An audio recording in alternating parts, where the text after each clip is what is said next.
Where does LinkedIn go? Survey says, boom. You and you just said that it drives all your business, and then you put it below Twitter? I was like pretty huge on Alex Hormozi before I watched this whole video. We're gonna actually go through a video by Alex Hormozi, who is talking about content creator platforms and the best platforms that you should be a part of if you're trying to create content, I think is what this video is about. It's like a tier list. My evidence-based guide to making money online. Okay, so this is interesting. So we're gonna watch this video, we're gonna go over it, and then I'm gonna make a kind of like a place to create content and like where to make money online list that I think is gonna be better because I think I have more authority on this than he does. He has quite a bit of authority though, so we'll see. Either way, you will learn a ton by watching this because this is, we're gonna be able to give individual context that we normally don't give. Okay, let's begin.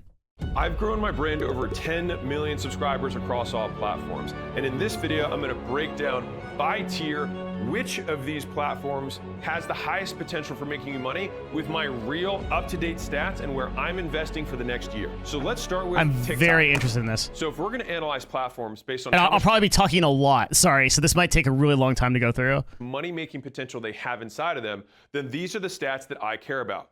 First is who. So who's on this platform? If there's a platform with tons of kids on it versus people who have gazillions of dollars, I'd rather be on the one with gazillions of dollars. How many of those people are on the platform is a function of how much market share that particular platform has captured of my ideal who. Next, we have what's my ability to grow on the platform. Some platforms are really easy to grow, some platforms are really hard to grow. The next one is the depth, because I don't want people to just recognize my face, although that is good, but I would much rather have them have a good relationship with me where I can provide tons of value, which then increases the likelihood of them converting. And then this finally, is a decent way to evaluate this, yeah. Now, underneath of depth, I'll also give you a little bit more intrinsic stats like average view duration, average percentage viewed, so you can look at your own stats and kind of have that as a benchmark. So let's start with who. I looked at Pew Research to see which percentage of platforms have $100,000 families or higher, and how many of them are on that platform. Oh, wow. You know what it is for TikTok? It's 27%. All right, so 27% of families, so almost 3 out of 4 are not on TikTok who make over $100,000 a year. Do I agree with that? I don't think so my question would be, how did Pew Research get those numbers? Because that seems impossible to get from TikTok. I guess maybe they called people, like they did the traditional, yeah, maybe it's legit, because Pew Research generally calls people and asks them, so could be, maybe. But who knows like what the survey size is? Yeah, I wouldn't be making decisions off of this. That was surprising to me, but when you hear some of the rest of the stats, it will become less surprising. The next question is, how many do we have here? And so this is a function of market share within the United States, which on TikTok is 33%. Now we're like, okay, so we've got it's actually higher amount of people who make money. There's 33% market share across the US at least. Now let's talk about growth. Now on TikTok, growth is one of the highest and best components of TikTok. As in, yeah, this is Alex Hormozi. He came up in the world through selling gems, like gyms. Like basically, he's a marketer. He's like me, much more successful. But he's a person who drove a ton of attention to gyms, fitness gyms, and sold that as like a course. Came up and started a company and content creation to drive people to invest. Now he's like a VC. He has a company called acquisition.com and invests in people. And it's one of the easiest ones to grow. But I will say that in recent history, it's become harder and harder to grow. And because of the way that they've changed the algorithm, what we've noticed is that shorts on one platform don't necessarily work on TikTok anymore. And so now it's platform specific. Something that works on Facebook Reels might not work on Instagram Reels. Yeah, that might not work on YouTube Shorts, which might not work on TikTok. And so it's actually becoming more and more fragmented. Yeah, so he's explaining that the type of content, it used to be, it didn't ever really be like that. That was always true. You could never just syndicate content one-to-one and expect it to succeed. So for example, like on Facebook, you have to have captions on all of your Facebook content because your Facebook content is auto-muted. So there are different like cultures on each platform, and each platform has to cater to the particular audience that is there. So short form content has to be different on every platform. This video is so important, so you put your attention where it matters most. With all that being said, TikTok still ranks high among the platforms in terms of discoverability and your ability to grow from zero, meaning it favors newer creators. Now, it still may be hard, but it still favors your first 5 to 7 videos specifically. Favors people equally versus other platforms where they still skew towards larger creators. So when it comes to depth, our next marker, it's about how much time are they gonna actually spend per unit of content that we put out. So TikTok ranks really low here. So on the low side, you get something like 5 seconds to 20 seconds, at least. The average view duration for a piece of, so he's just getting this off his analyst, so this is obviously right. These are the statistics I don't that think we this have matters on though, the really. low to high side in terms of duration per view. Now, mind you, that's not a lot of time to provide a ton of value, especially if just someone's immediately scrolling. And if you absolutely murder it and you get 25 seconds from them, I think the main benefit you get is that they just recognize your face. I can almost tell whenever I get recognized in public when someone is a TikTok viewer because they're like, you're that guy, I don't know your name, but yeah, I see you, right? Versus people on like YouTube are like, dude, you've changed my life. You've made so me this so is like much his money. sort of like You're the best. I know your subjective. name. I bought your book. It's completely different avatar. This is like his sort of in terms the subjective view of experience. value So because then of we like have conversion. based on like the amount of impact that he's making. Now TikTok has two things that are kind of interesting that you might not know. So number one, Gen Z prefers Instagram DMs to TikTok DMs. And so in terms Gen Z prefers Instagram DMs to TikTok DMs. I have no idea how that's quantifiable. of your ability to convert people from TikTok, it actually tends to be significantly lower. Now, That's true, but I don't know how that was related to the other very low thing. ticket things. Things like TikTok Shop are coming out and are having massive adoption, which is encouraging. But if you're selling any kind of services, which 78% of businesses are, this one's kind of tough. And so I'm going to put this as low. And to be clear, so what he's saying is that it's if you're a product-based business, like we're seeing that same type of data on our side in the agency. TikTok Shop is like crazy for e-com. Like you can put outsized results, like even just small stores that start on TikTok Shop can like blow up overnight. But service-based businesses have low conversion. TikTok a couple years ago was amazing for new creators because it was the first one that had short videos, which is easier for someone to get into. It's much harder to make a 20-minute, high production, nice, valuable piece of content for YouTube versus a 15-second short that you can put on TikTok.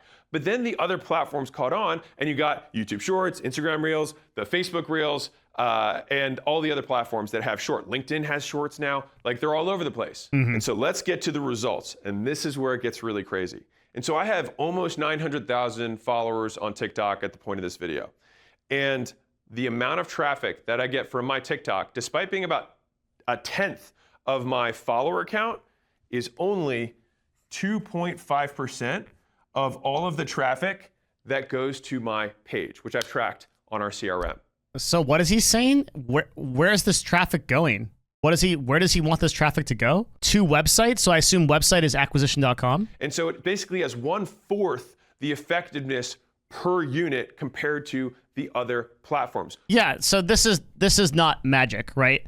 This is the case with all TikTok and all conversion. But what you hope for on TikTok is that you get 4 times the exposure, so it makes up for this low conversion, right? Which means that some other platforms are disproportionately making up the volume. And the whole reason I wanted to collect all this data for me was because there was a business owner who was a winner of the school games, so school.com/games. And when he came out, he was like, yeah, it's really weird. I have 800,000 on TikTok and I have 200,000 on Instagram, but 90% of my revenue comes from Instagram. Right. And I thought about that and I was like, wait a second. So think about this. The amount of time that he spends on TikTok, could he spend all of that time on Instagram? This is literally like baby's first content creation. Like we all know this here, right? Like on the DevinNash channel, we've been discussing this forever. And get 10% more to make up for all of it? And the answer is probably yes. And so that totally changed my perspective in terms of thinking, wait a second, we want to grow everywhere, but there's definitely some platforms where we get higher returns for our avatar, which is business owners. And so for you and your avatar, looking at the stats should give you where you should put your time so you can make the most money, especially if you're on a budget and you can't do 10 platforms, right? You can maybe just do 1 or 2. You should do the ones that make you the most. And by the way, if you want to check out one of our workshops, you can go to acquisition.com. We'd love to talk to you. It's for business owners only. So if you don't have a business, go to school.com and we can help you start one. Call to action. All this taken into consideration, what am I doing with my TikTok strategy? I am rating it an F. Whoa! And it's something that I'm not putting a ton of time and attention into because there are other platforms that are making me way more per unit of time, money, and effort I'm putting in. So everything that this dude says is going to be from the perspective of a business owner. This should not come as surprising to Alex Hormozi. If you know anything about Alex Hormozi, acquisition.com, what is acquisition.com? Okay. Acquisition.com is a website where if you are a business that generates more than $3 to $5 million in revenue per year, you can get investment from Alex and he helps you scale that business. Okay. So if your average sale and your average requirement for a client is $3 to $5 million, it should not surprise you that Alex thinks TikTok is not good. Right? So, like, even I'm a bad client for Alex Hormozi.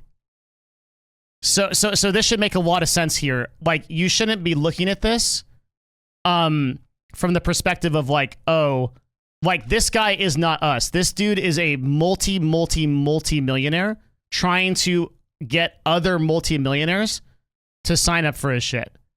So of course TikTok is not going to have that audience, right? So just to put that in perspective on this video so that content creators don't get it twisted. We will have our own video where we'll talk about what's more realistic for like people getting started.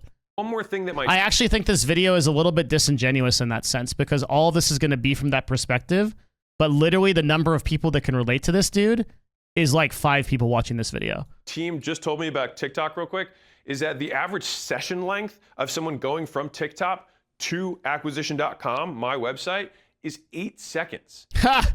It's the same amount of time. So if a person actually does click on the link, they see the exact amount of time as they would watch a short, and then they leave because they have super TikTok brain. That's actually so funny. Now, you'll see some of the ones later are way higher. So the next platform it's absolutely no surprise like that his other channels, if this is email, that's going to win, right?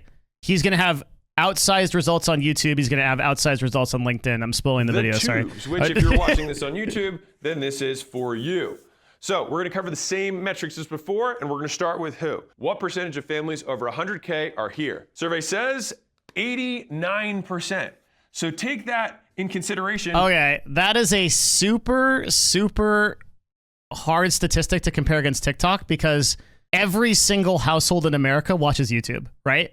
So it's basically just saying, yes, users are here. Versus TikTok, which was much, much lower than that. All right? People who have money are on YouTube. The next Everyone is on YouTube. What percentage of the United States is on here? 83%. Yeah. All right, so you've got a huge percentage of the people who are making the most money on the platform. And so growth for this platform really comes down to how discoverable is your content on the platform. And to give you context, for me at least. So why is he looking for families with 100K income when his clients are multimillionaires? Because those are the people that are most likely to start small businesses and scale to the level he can represent. 80% of my traffic comes from the suggested or browse features, meaning more than 3/4 of the people that come and watch my stuff, maybe you right now, actually weren't coming because you were a subscriber. The reason he creates this content is because he's hoping you become a customer in 5 years, right? He wants you to buy in on him. It'd be like if I was selling a course on content creation, I would literally do exactly what I'm doing now. I would teach content creation. I would like do really high value stuff because how many people come back into here and they're like, hey, I started streaming. I grew because of some of your stuff, etc. Right? Like that's just his funnel. I don't do courses because I think that they're kind of unethical. But if I did do it, I would do that.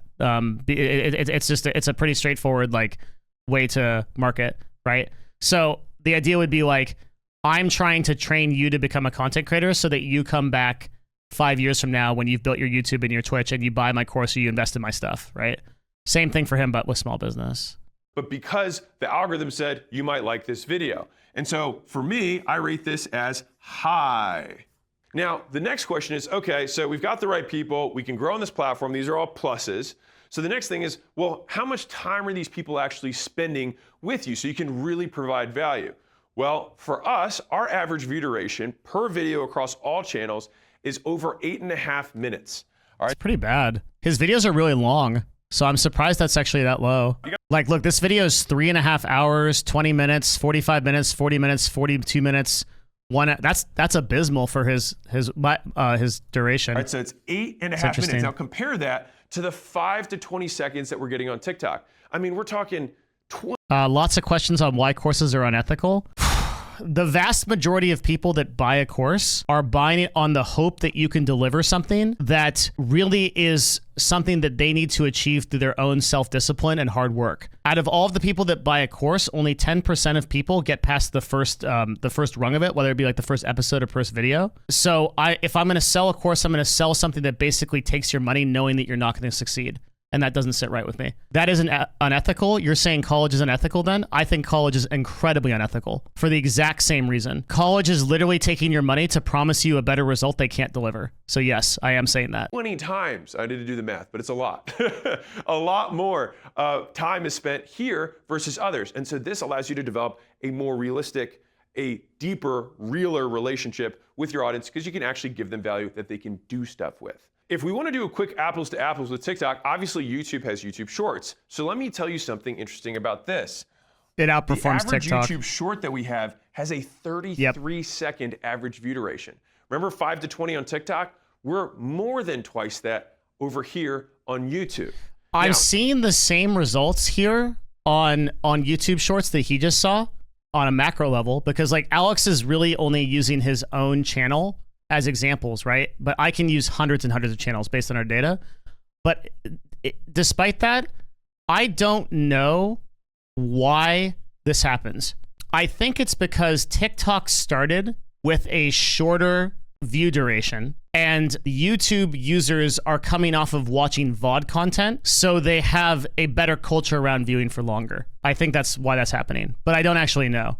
I don't have it in the data, so I don't know. But it makes sense to me. How does this actually translate to what we care about, which is conversion? When we talk about the convertibility of YouTube... So he's about to say that, I should just let him talk, but he's about to say that basically 8 minutes is going to allow you to convert way better because people are going to get much more chances to have an impression of you. It's actually one of the lower ones, but there's a massive caveat here, which is that I can't DM you if you're a subscriber. There's no real story that I can post and immediately see it. The closest thing is the community tab that you can do, which by the way, murders. So if you do have a YouTube channel, highly recommend doing CTAs on the community tab sporadically when it makes sense. What he just said is like super good for content creators that most people are going to miss. The community tab is like actually super busted to utilize for your, like you should be using community tab if you have room for it. I would rate this low to medium. The community tab.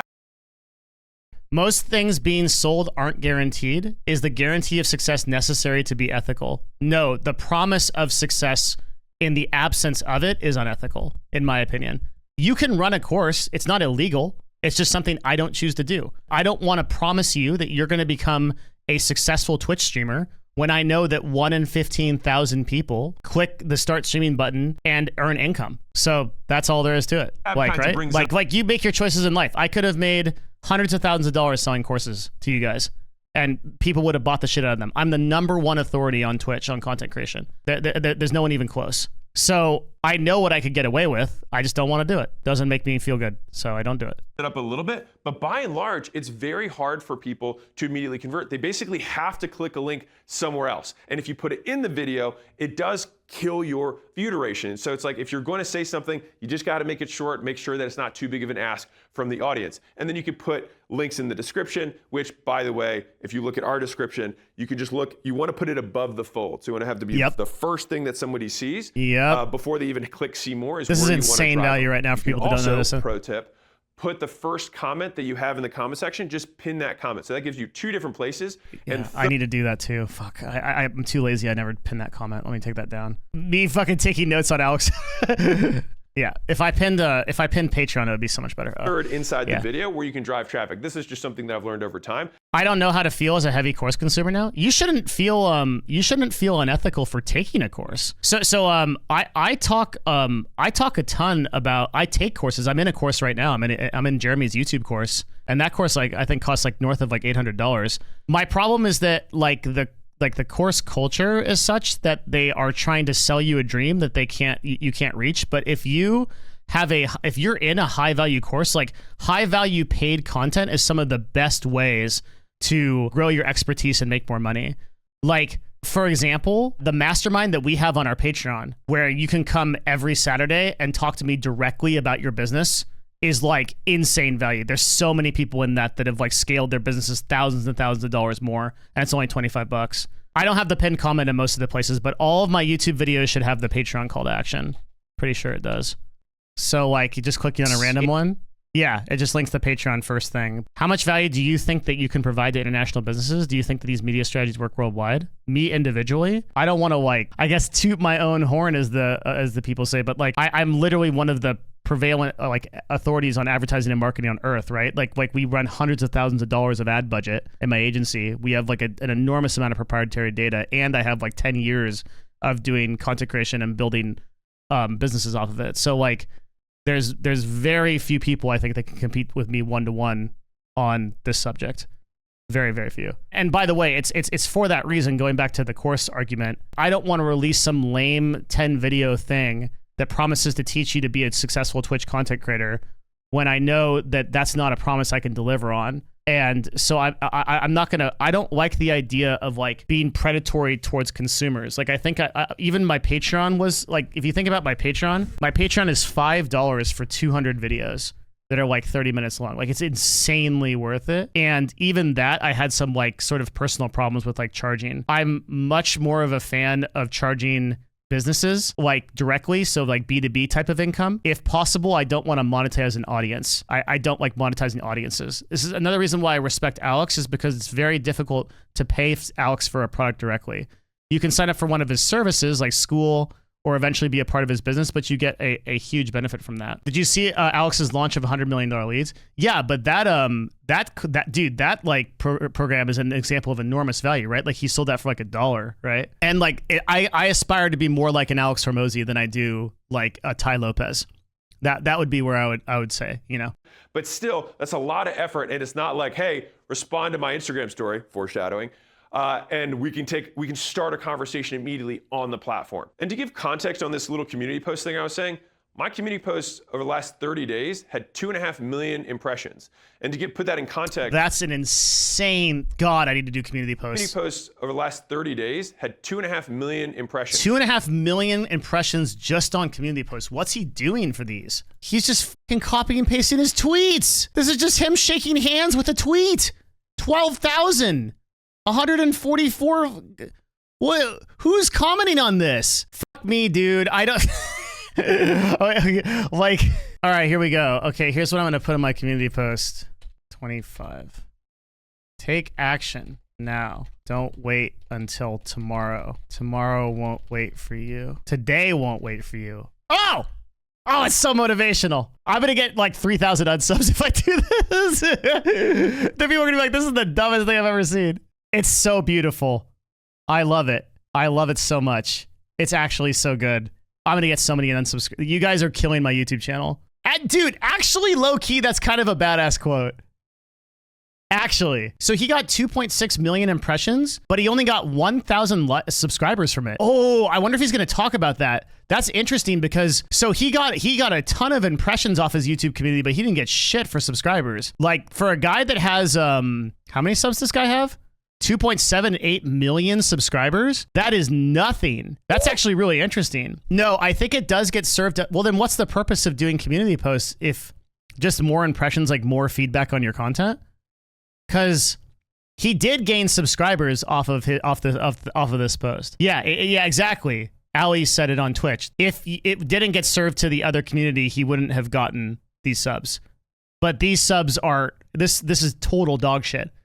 In terms of subs, this is so bad for a channel that has 2.7 million. I'm surprised he invested any time in this. Maybe he'll talk about it because that doesn't make any sense to me. It doesn't take that much effort. I mean, apparently not. The dude's literally doing motivational quotes. And to put that in context, my short videos got about 18 million impressions. So okay.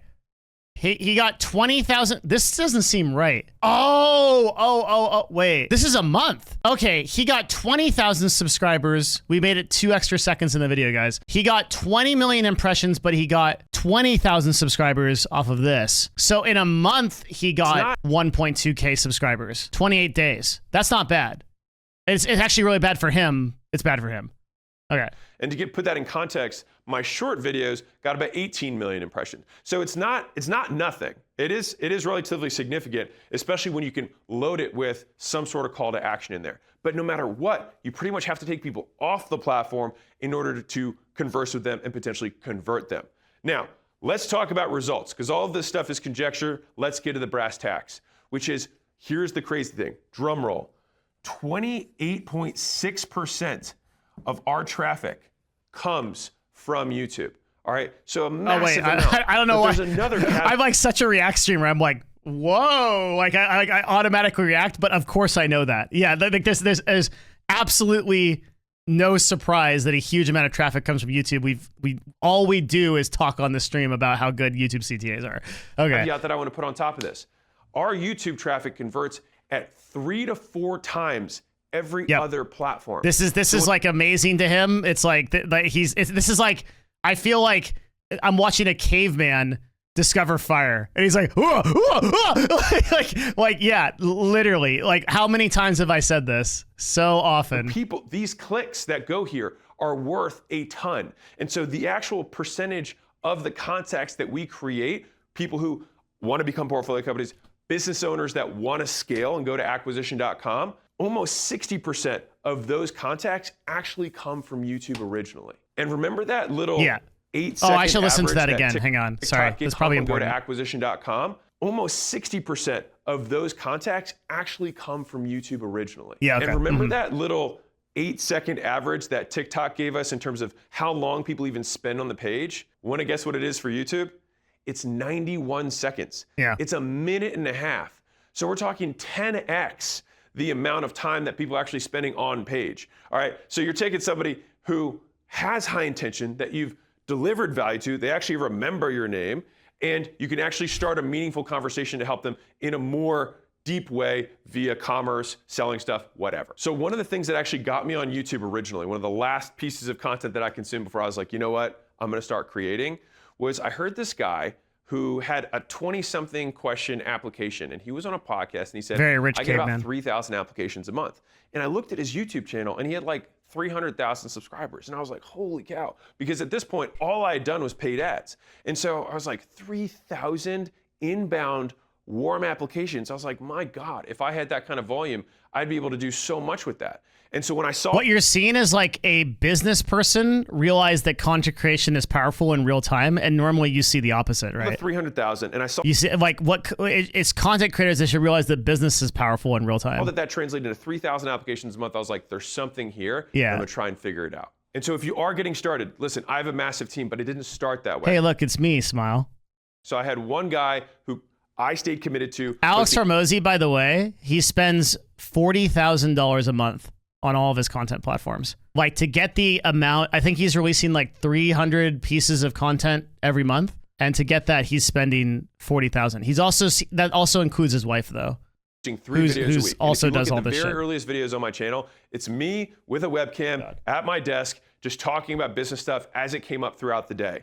And so I would encourage you to just start, and then all you have to do is every month or every week, look back at the 3 videos you made the week before and just try and improve one thing. And if you just stick that, what happens is you create this checklist over time that becomes this shit. He's been making YouTube videos for 6 years, kind of.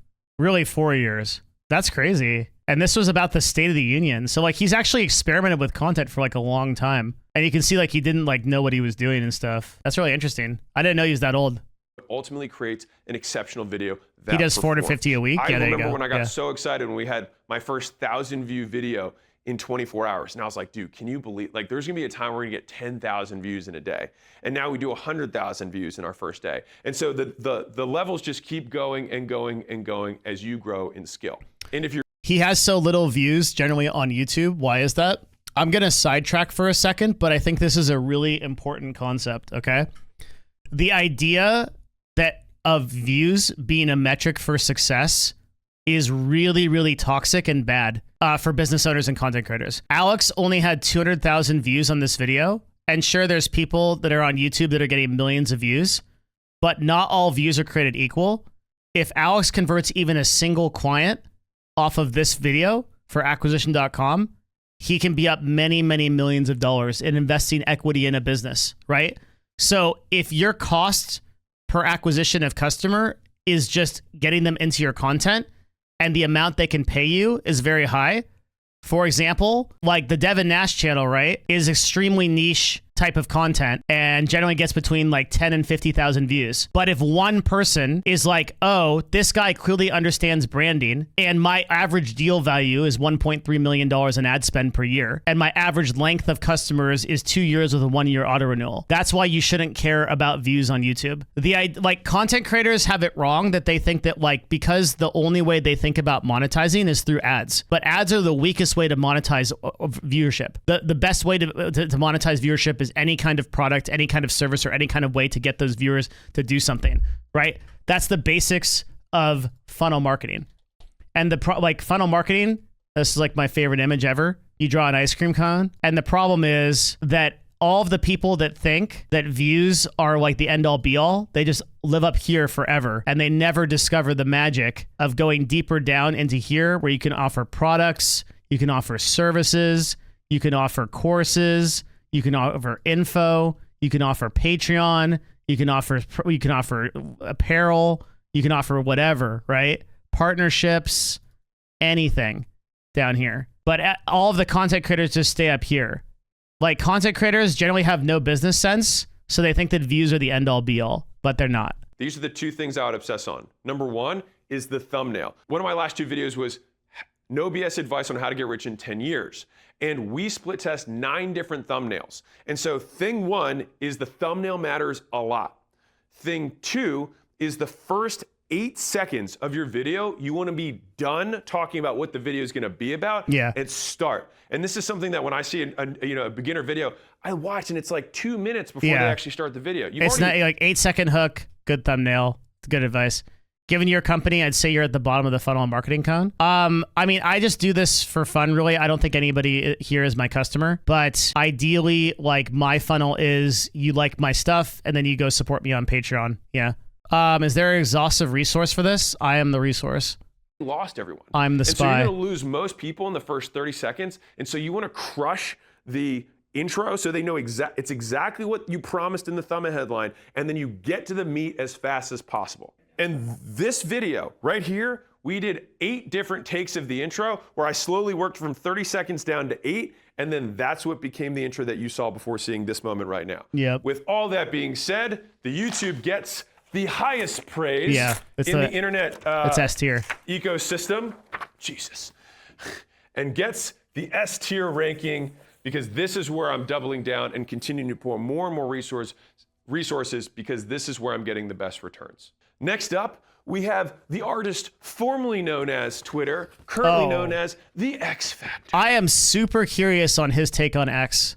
I have a lot of opinions about this platform. First up, we've got who's on this platform. So X has 29% of people over $100,000 in household income are on X. So I still don't agree with any of these stats on the who part. I think that's about the same as TikTok, actually a little bit higher. The next question is how many of these people, right? What percentage of the population of the United States is on X? And so here, this is where it's a little bit lower. So TikTok's got them. They're at 33 versus 22 on X. Now let's talk about growth. Growth for X, it's one of the most viral platforms because the share button is the easiest button on X and Twitter. And this is fundamentally what allowed people to organically grow on Twitter to begin with. But it is a platform that you have to be really, really good at words, and it takes a very long time to do that. But the advantage is that you can actually tweet a sentence or a word or an image or a meme. And so there's a lot of things that are native to the platform, and Elon continues to put more and more stuff on there to make it more and more viral and just continue to improve it overall. And after being stagnant for years, Twitter is actually back on a growth curve right now. But here's an interesting tidbit for X users. It's a little bit more of a silo. But I don't agree with that. I think that he's probably reading the articles that say that Twitter's user base is growing. Like, as far as we can see, there's no evidence of that. It's just like a shit ton of bots and people getting unbanned. Really hardcore. And so the average X user spends 34 minutes per day on the platform, which is about half of some of the other platforms, but still not bad at all. Yeah, not bad. Comparatively. The next one's real quick. Depth, we don't have stats because there's no real average view duration for Twitter. But the easiest thing that I look at for this is how many comments, how engaged people are. I don't have particular stats on it, but with that being said, let's move on to conversion, which is what matters. Now, Twitter is interesting. There's lots of people that have 1,000 person followings, 8,000 person followings, and make multiple millions of dollars a year on Twitter because they're that's probably not true. super niche down in terms of the types of topics they talk about. In fact, there was a business that came here the other day who is a CRO marketing agency that specialized in e-commerce companies doing over $10 million a year. So one thing about Twitter is that like a very large percentage of people on Twitter are griftfluencers. This is a new term. This term was invented by my co-founder. At least that's the first place I heard it. Griftfluencers are people who are like posting about their millions and millions of dollars they make, but it's literally just to refer people to a course or some kind of thing that they're hustling. And they don't actually have that business on the back end. Like they're just posting about it. And it's not real. I'm like a little hesitant to believe that there are so many posts on Twitter that are like, I grinded $20 million on my agency in 75 days. Here's how you can do it with 5 different steps. Invariably, they're just leading you down a funnel to like some bullshit course. What even is an example of that? Like if I scroll Twitter for like 10 seconds, I can probably find a griftfluencer of some kind. Faceless YouTube channel made 40K in past 28 days, fighting niche, 2 to 3 videos a month, 10 million views a month.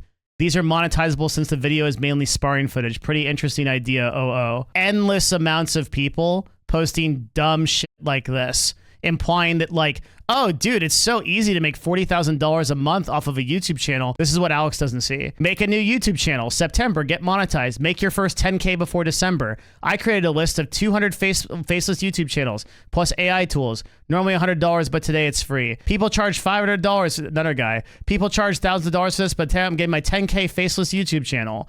Faceless YouTube channel is the biggest piece of shit ever. Thank you. Faceless YouTube channel with AI voiceover. $456,000 in ad revenue. Started 7 months ago. This is all a fucking grift. It's all, I hate this shit. It's so bullshit because it's just to get people into these stupid courses. You see thousands of these. It's just so like, and this is on every business. Everything is like do it yourself, blah, blah, blah. Oh, I made like 50,000. It's so toxic because not only is it really like just a scam, right?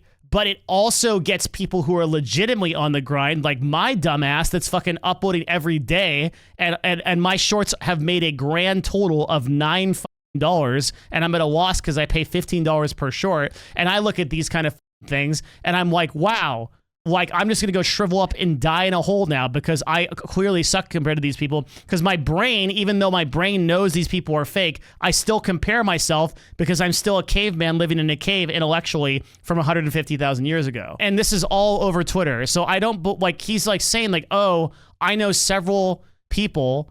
Like this is a perfect example of this, right? So this guy claims to make $30,000 a month with no effort through like AI driven. He has 24,000 followers. This is the people that Alex is referring to. The Wiz guy, sharing insights on AI, tech, business strategies, and digital products, helping businesses grow faster, right? And like there's endless amounts of these people. These people are all in their basement playing Throne and Liberty, hoping you'll sign up for their bullshit course. It's such a grift. It pisses me off, man. And like people ask why I don't like courses. It's because it's attached to this shit. And it's so easy. It's like the reason why people do it is because it works. But yeah, sorry. It makes me really mad. I hate this take from Alex right now. Just Alex is too disconnected from what's really happening on X to like say, like he's literally seen this guy post like 15 posts and what he's describing right now is just a total grift. It doesn't exist. This guy's just lying about his revenue. Twitter following. And all he did was have in-depth threads where he would just say, here's a split test that one, here's another split test that one. And the entire thing of his bio was, if you want to call, click my calendar link and book a call. And he told me that he was getting 8 to 12 calls a day with unbelievably qualified prospects. And so one, you have to go off platform, but you have this link that's right there and immediately visible. The second thing on Twitter is the vast majority of people will like start that kind of content and they'll just like completely like peter out and get no engagement whatsoever. And so many people DM on Twitter all the time. And so people who are on that platform are very accustomed to it. And the amount of access that you get on Twitter/X is kind of unbelievable. Like That's you've got true, too. superstars Yeah. on there who will reply to DMs. It's nuts. Yeah, First thing that's actually a very, very good point, and it works on Instagram too. It's kind of unbelievable. Like there's been so many brands that have been like, hey, I want to get in front of like, you know, insert A-list actor. Can you just do this? Like, can you guys do this for us? And I'm like, yeah, sure. And then I literally just go DM that actor, and their agent responds. And like that happens on Instagram, it happens everywhere. And like that happens all the time. So he is right on that. you don't want to do if you're just DMing people on Twitter is just DM them with an ask. The amount of people that have who's like, hey, can we hop on a call? No. No, we can't. Thanks for the ask though. Fucking super vibe, dude. I literally drives me crazy how many people do that for me. Like, hi, can you mentor me for 500 hours because my YouTube channel isn't doing what I thought it would? And I'm like, no, I'm good, man. Like, I'm super good. The reason I like X so much is that X is actually my hub for content. So what I mean is, Oh, God. I consider X more than any other platform personally. Alex is into the interdimensional vampires, and the Hillary Clinton is eating unborn children underneath pizza houses, dude. He's deep in. He's like me. My number one place to consume content is also Twitter, except like my feed is like interdimensional vampires, and like psychedelic experience and shit. And I no. on the fly create on X. So 100% of the tweets that are on X are me in the moment, just tweeting them out. I heard something on a meeting, someone said something, and I think of a pithy way to say it, and then I shoot it out, right? Now, the thing is that X generates a little bit of results, and I'll explain what it is in a moment.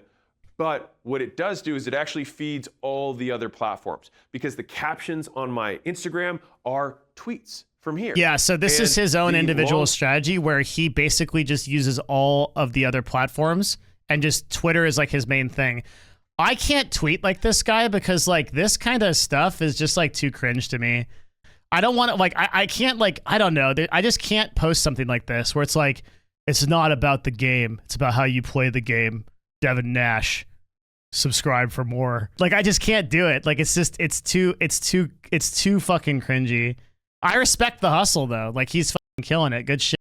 And like, obviously like the GA kind of, associates more with this, but I just can't do it. I've never been able to like consistently tweet because I always feel like everything I say is like fucking dog shit. Yeah? Form stuff that we put on LinkedIn are just multiple tweets put together and reformatted. Wow, that's busted. I didn't know that. Word from Alex Hormozi on any platform, they are words that I wrote.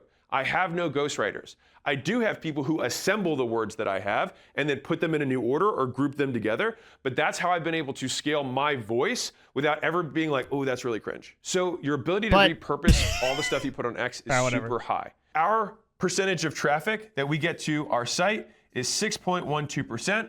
And if you look at how many people I have on Twitter, it's about 6% of my total subscribers. And so it's about 1-to-1 in terms of the ratio. Like, it's pulling its weight in terms of conversion. Yeah, even though that this works. is a short form platform, compared to TikTok, the average session duration on my site from someone from X. So like the way I'd summarize this video so far, very, very interesting, really, really bad advice for practitioners, because so you would take away from this, oh, I'm going to go start long form threads. Then I'm going to go post quotes of my threads on LinkedIn, on Twitter, on Instagram, and on TikTok. You're going to get shit canned instantly, dude. Like, the TikTok algorithm is going to be like, who's this idiot? And then completely shit can you in seconds. Like, that will never work. It will never, ever work, right? Yeah, exactly, Raxif. This is legit Gary Vee advice. Like, Gary Vee popping in like, if you want to succeed, you've just got to grind 25 hours a day on your $900 million agency. And I'm like, like, I don't understand like how people that have this kind of net worth get so disconnected like from the, literally post 72 pieces of content a day. And it's like, bro, I need to eat. I'm hungry. What's the likelihood he bought his initial tweets? Like 30%. This guy's not above botting. There are a few who are. I like Alex, but he's not above it. I give X an A rating for me. Yeah. Because the main thing is I'm not going to stop going on X. We don't really have a lot of team dedicated to X. It's pretty much just me, and my team takes what I put there and then sprays it everywhere else. And so this is, for me, incredibly valuable. Y'all thought I was going to put it on S, I know. But no, this isn't A tier for me. I mean, if I had to pick I don't think it's A YouTube tier. or X, Nah. I would do YouTube. No, my list But is X probably the going to be next year. wellspring of everything else that I make. Which leads us to the Inn of Linked, the LinkedIn magic, the professional network where all people are serious, but no If he doesn't say that LinkedIn is S tier for business acquisition, this guy doesn't know what he's talking about. one really is. And let's break down For how much his money business, LinkedIn is full stop the best place. this platform actually makes. And I think it will surprise you. And I have changed Nothing surprises my me, view Alex. on LinkedIn. Who's on LinkedIn? Now, this one may surprise you. 53% of households over $100,000 Yes, sir. are on LinkedIn. So this is double People TikTok, who like we have talked about jobs earlier. are on now, the next LinkedIn. question is, News at how 11. many people in the United States are on LinkedIn? And this one was kind of surprising to me. It was 30%. So I actually thought it'd be way lower than that because I figured no one uses LinkedIn. But it turns out a lot of people use LinkedIn, just not as much as you'd think in terms of per day. And so the average amount of time spent on LinkedIn per day per LinkedIn users is about 7 minutes. Yeah, because it's just professional. They just do work on there. They like look for hires and things like that. LinkedIn is low key a super busted platform, and everybody that I've talked to that starts using it is like, oh shit, like this platform actually like is really good. Alex is probably going to discover through this how good LinkedIn is. So way lower than a lot of the other platforms. So let's talk about growth. So Hi, growth Danny. for me and growth for you should probably be incredibly important because if the point of advertising is to let people know about your stuff, you want platforms that let way more people than already know about you know about your stuff. Yes, sir. And so I give LinkedIn a medium to high, and I'll explain why. So LinkedIn is super shareable and very connection driven. And so the part that I would say is high about it is that there's a lot of people who share on LinkedIn. It's very common to share stuff. It's kind of like a sharing culture. And when you create high value stuff, people want the association with that value, and then they share it public because it makes them look like they've got, they're thought leaders. Now, the flip side is the reason that I still have this medium anchor is that because it's connection driven. So think about it like a hinge. So if you have 10 people, a lot of your posts will get shown to people who are friends with your connections, right? So it's like so-and-so is friends with so-and-so who made this post, right? And so in the beginning, it can be harder for you to get started because you might have only a few connections. Yeah, that's a And good so insight. Let me give you a tip on this. Right now, wherever you went to high school, wherever you went to college, if you went to college, wherever you Add work, everybody. all of these places are very customary to have LinkedIn profiles. Yeah. And by the way, I would strongly encourage you to at least put one up there that looks like you exist because from a professional setting, I'll tell you some of the big benefits that I get that are not on this list that have been worth it for me.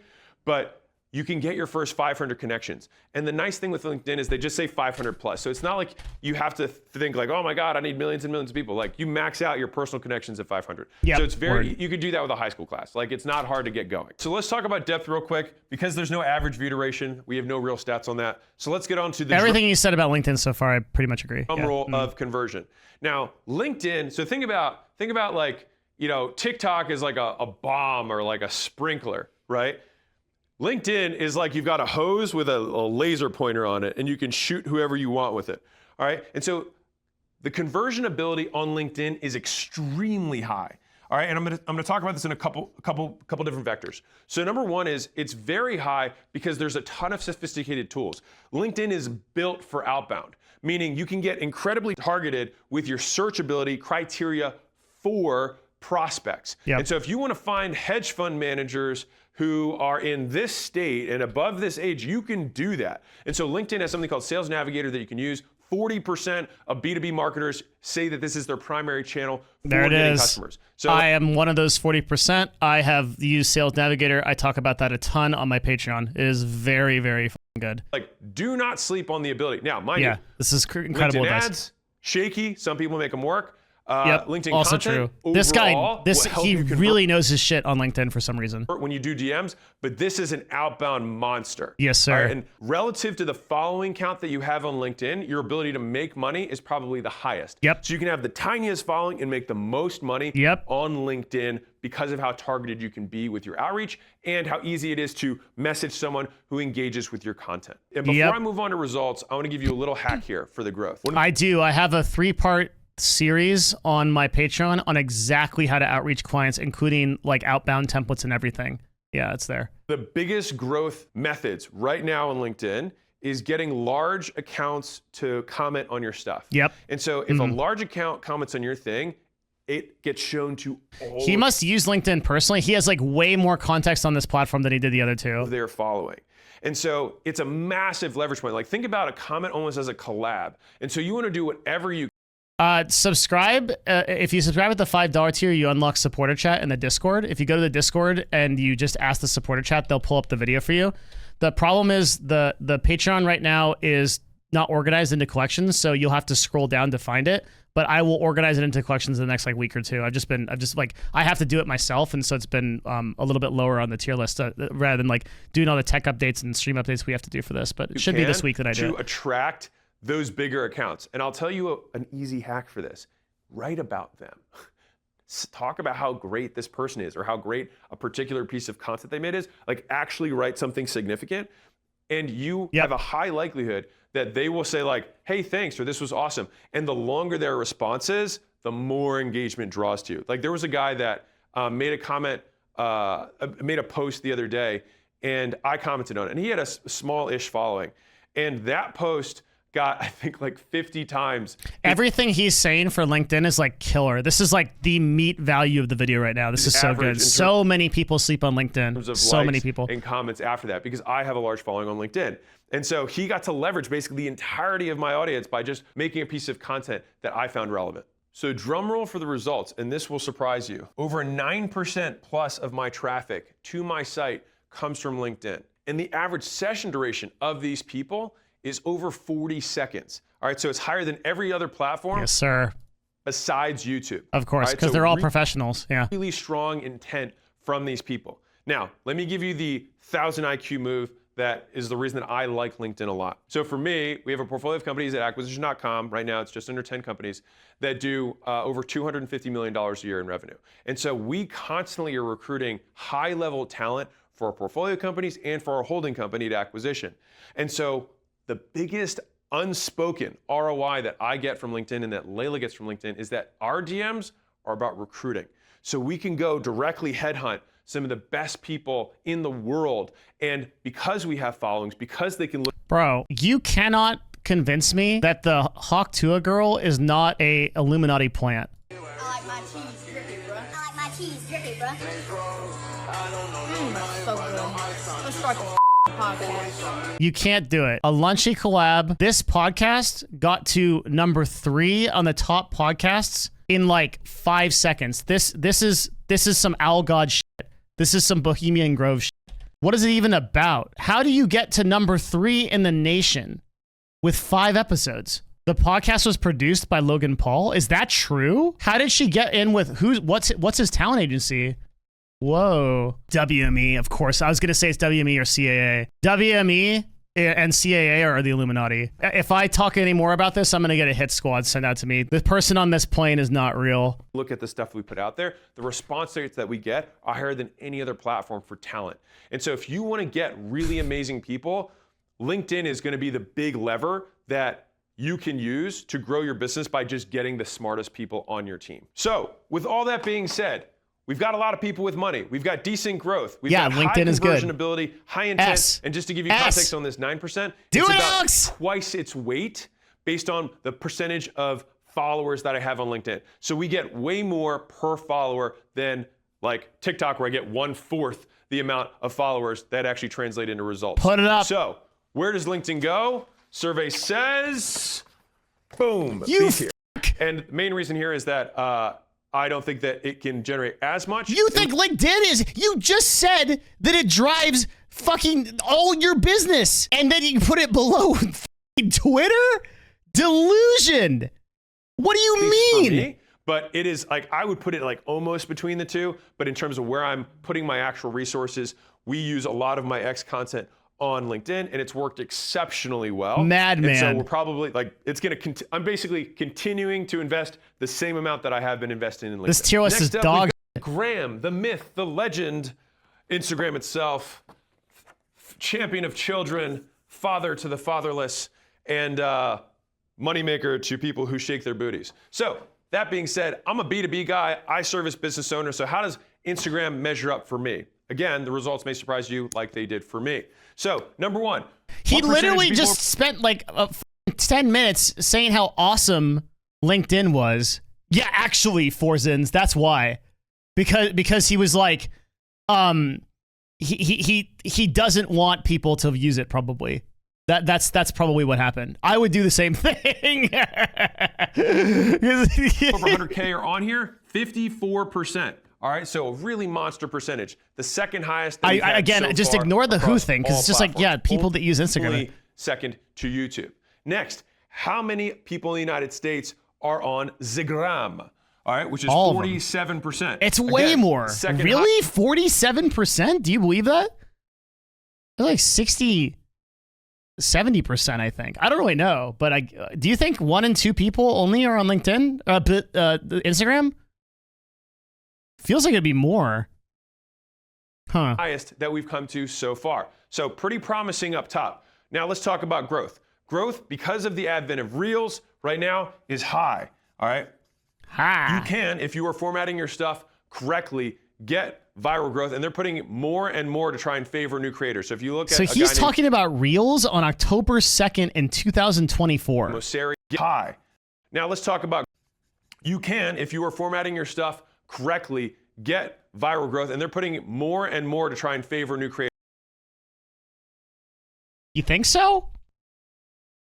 Like, how does this get this kind of engagement? If you don't quit, you can't lose. Okay, I'm not even memeing anymore, guys. My community post is literally better than that. I'm not even trolling. This is a better post than this. Objectively. I'll take my 1,397 comments now, please. Oh, it's a video. JK. I thought that was literally just a picture of him with a weird face saying that. Okay, disregard. It's better content. I was like, that's f***ing crazy. Okay, Reels, what do you mean?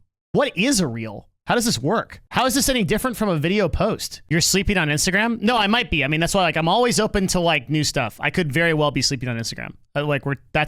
That's why we're here. We're always trying to learn that kind of shit. Instagram Reels work as YouTube Shorts, have a separate tab as scrollable content, which leads to more discovery. Meta said it's to push content to the algorithm. Organic but not paid.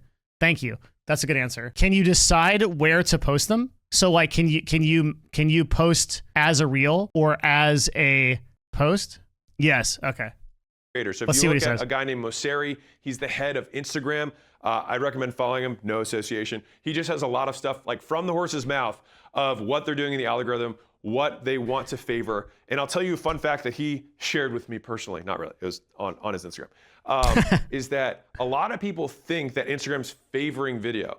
And he said, no, people favor video. And so that's what gets shared the most. It's not that we did anything to the algorithm. It's just people just prefer to engage in videos. And the big thing that they care about is shares. They want to see how many people take your video and then immediately send it to friends. And especially if you send it off platform. So if you copy the link. This is true with literally every single platform, right?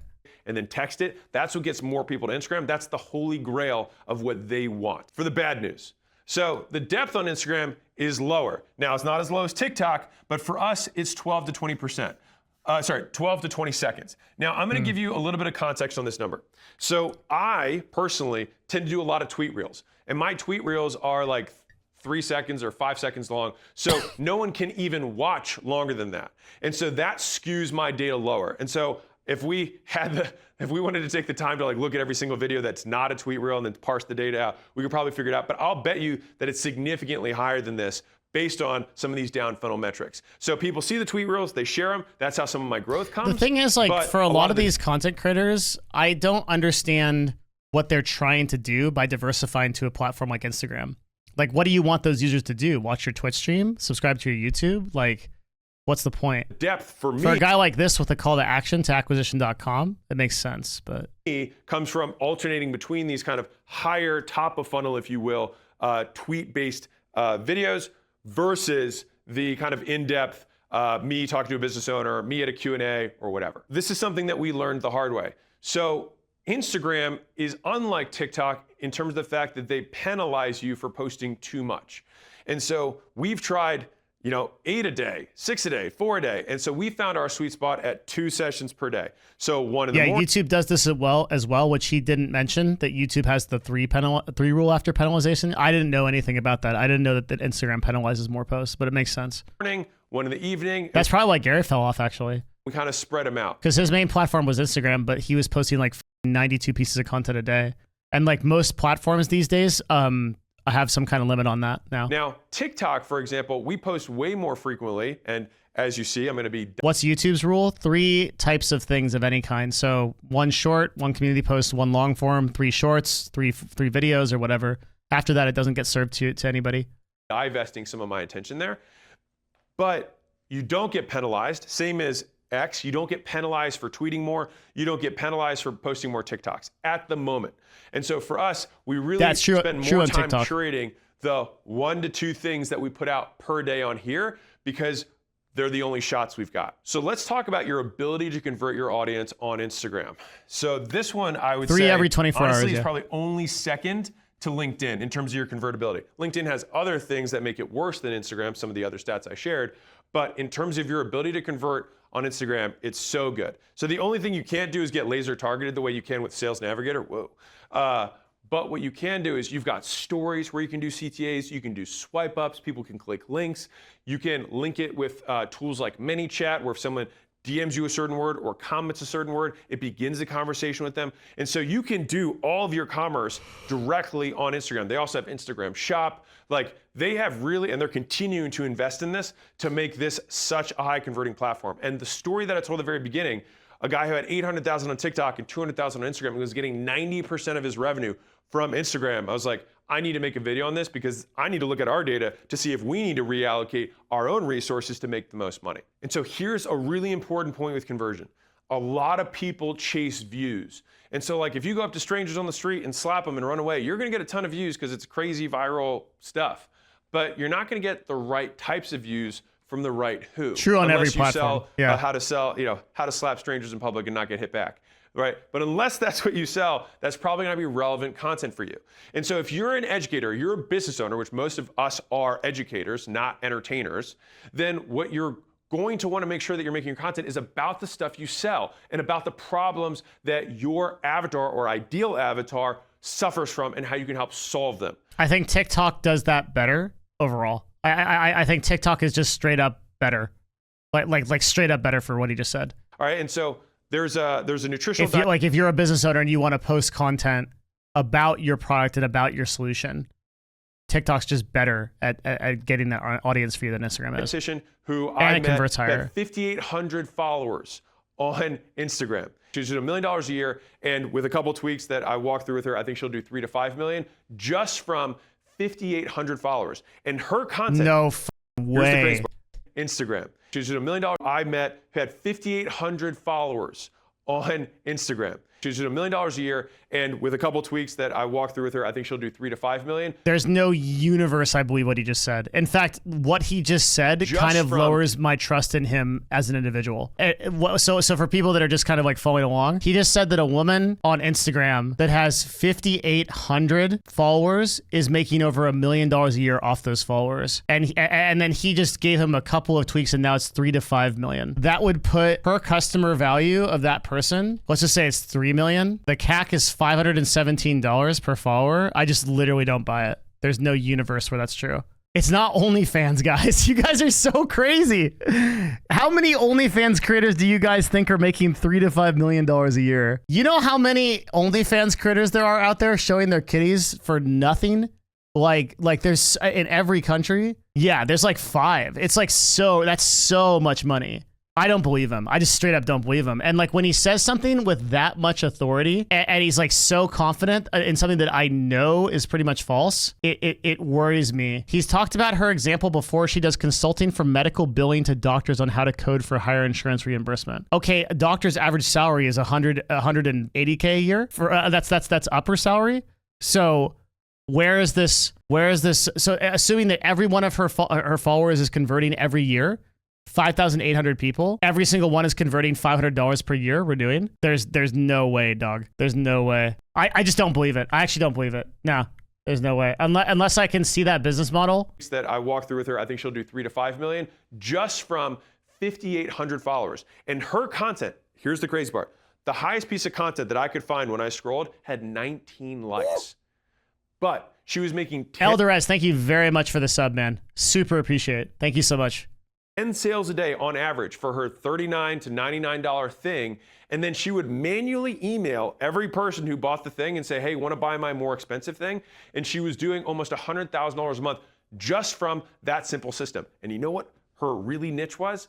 She talked about how to bill insurance companies more profitably. All of her content was like, hey, here's Aetna and how you can bill them way more than you currently are as a registered dietitian. So like a niche of a niche of a niche. And me personally, I look at a lot of gym equipment. It's something that I'm really interested in. I'm a hobbyist, if you want to call it that.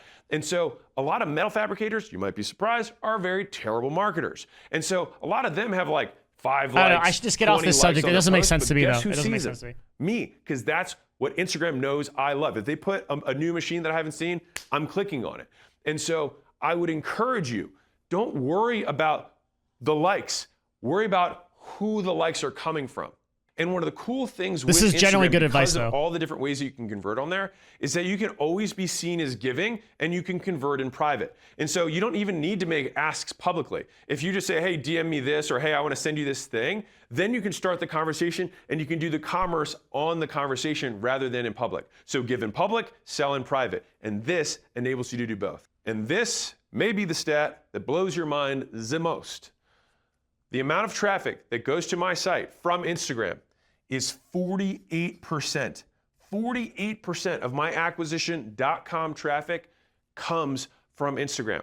There's so much going on here that confuses me. Like, there's so much going on here that confuses me. 2.9 million followers. I don't know. Let's just let him explain it. I'm clearly like sleeping on something. Now, I'll give you a little caveat here because this will be important. Is that by absolute amounts, Instagram sends more traffic to acquisition.com than YouTube does. You're like, huh, well, that's interesting. Now, in terms of session length, remember this was 91? This one is 28 seconds in session length. So it is shorter. Now, mind you, What did he say his YouTube traffic was? I just don't understand. That flies in the face of all data that I have. And it doesn't look like he's doing something super special unless he's like pumping calls to action to acquisition on Instagram and not on other places. I truly don't know what's going on here.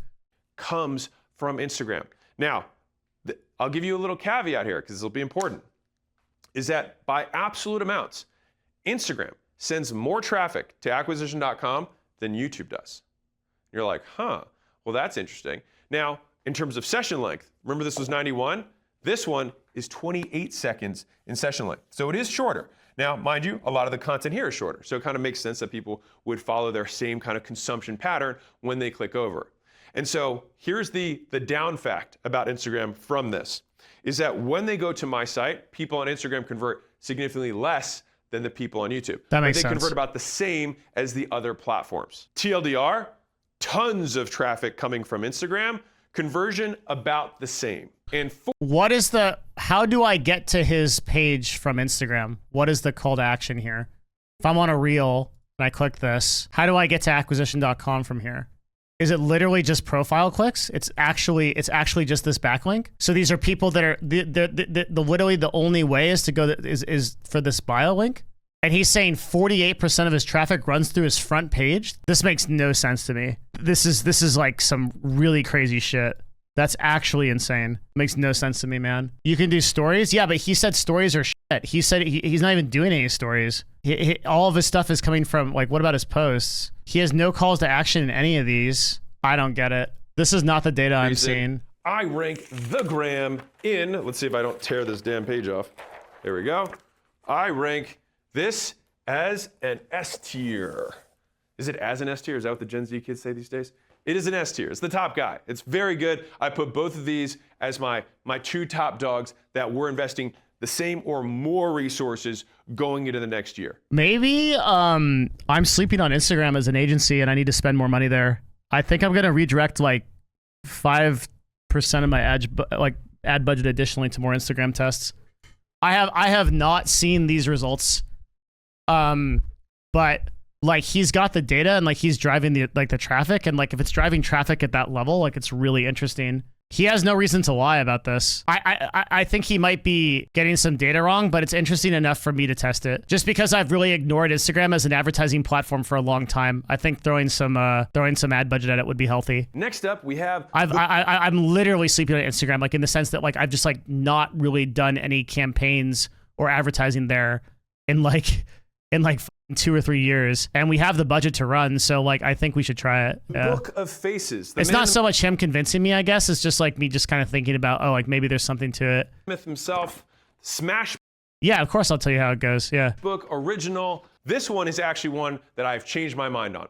And so before I dive into these stats, on Facebook, I had to restart my account because, and I'll tell you what I made as a mistake. So years and years ago, I was a new entrepreneur, and someone told me... At what point can you confirm the platform itself is magnifying one outlier like an individual, or it's actually the user being good at social media? Does Novo have an Instagram page? No. We don't do any advertising for Novo. Novo is not a social media brand. Like, we are a brand that does advertising. We are a company that does advertising for brands. So when I say I'm going to redirect ad budget, I'm not saying for my company. I'm saying I'm doing it on behalf of the companies that I run. So like if I have a client and I'm currently donating, or I'm currently putting like, say like 50% of the ad budget for that client to something like YouTube, I might want to take 5 or 7% of that and throw it at Instagram, is what I'm saying, for particular clients where I might think that would do well. But like, if you were to ask me that same thing last week, I would say, well, Instagram is horseshit. It doesn't convert, so I'm not even going to try it. So it's like worthwhile to take a certain percentage of budget and spend it and see what stuff happens. I mean, I usually, like, the reason why I know so much about like X and TikTok and YouTube and everything is because we've run, and Twitch, is because we've run ads there, right? So I have way more data. Like, imagine if you had the data of 200,000 Alex Hormozis, right? Or types of varying sizes, right? That's the kind of data that we have. So usually I'm not speaking from a place of like, oh, this is my experience as a creator. I'm saying this is my experience as a advertiser. But there are certain platforms I don't advertise on, like Instagram. So in those platforms, that's why Alex has higher education than me. Just go run ads in Thailand because you get clicks for like a penny. Yes, and sir. You can get followers for like 10 cents a piece. And so I ran ads to get my Facebook following to 70,000, so I looked legit. Now here's the problem. Okay, remember when I said that Alex is not above bodied? I just want you to watch his facial expression when he says this. My Facebook following to 70,000, so I looked legit. Now here's the problem with that, is that Facebook then serves content to that Thailand. This is back in the day, to people who were the people who liked my page, unsurprisingly. This is why you don't buy followers on YouTube also. It does this as well. And it turns out people who don't speak English and are just randomly selected from Thailand are not that interested in business content. And so it basically prevented me from growing my account when I actually wanted to go legit and make valuable content. This is years and years later, but I still have my original profile. And so we had to restart my Facebook profile just in this last year. And so for those of you who are like, man, he's got all these I started at 0 this year. All right. So if you have a ton of, like, so many people bought, dude, this is what I'm saying, is like, imagine you are coming into a platform, okay, like Twitch, you have a following from other places, and you have a lot of money, and you have the ethics of FaZe Clan. You gonna buy people if it helps you grow? We were like, hey, we got 1,000 views on a video, and we started all over again. So like, don't be afraid of that. It's just part of the game. Everyone starts at 0. So let's rock the stats real quick. So of people over 100K, how many of them on here? 68%. Mm-hmm. All right. So second, only to ZTube. How many of people in America? Now this is a wild one. It's also 68% of America is on Facebook, now known as Meta. I thought both are Meta. I'm confused. You get the idea. Now, let's talk about growth, all right, because this is where it matters. All right, got it. We got a bunch of the people that we want on there. A lot of the United States is on there because it's an older platform. How about growth? Now, there was a moment for a few years where Facebook was very tough to grow on. So it was like organic on Facebook crushed, and then all of a sudden it stopped crushing. And they're like, you have to use our ads platform if you want to get any views. Yeah. So remember when I was telling that concept of like how Facebook is a platform? Actually, we just drew that, right? This guy, like Facebook, but that's what he's talking about. So organic like was crushing for a while, and then they switched over to the paid, and now it kind of broke. Like died. Yeah. And then they resurrected it again when Reels came out, and they started making Reels for Facebook. And so now growth on Facebook, I would say, is high again. Wow. All right. Okay, so he's like way up to date. So I have not been spending any time looking at content creation on Instagram or Facebook, and it appears that I'm pretty far behind on both. That's platform specific. Again, we run a lot of ads on Facebook, and it's great. That stuff that performs really well on Instagram doesn't necessarily perform well on Facebook, and stuff shorts on TikTok don't necessarily perform well here. So each platform is getting more and more. I already answered that, Wolf.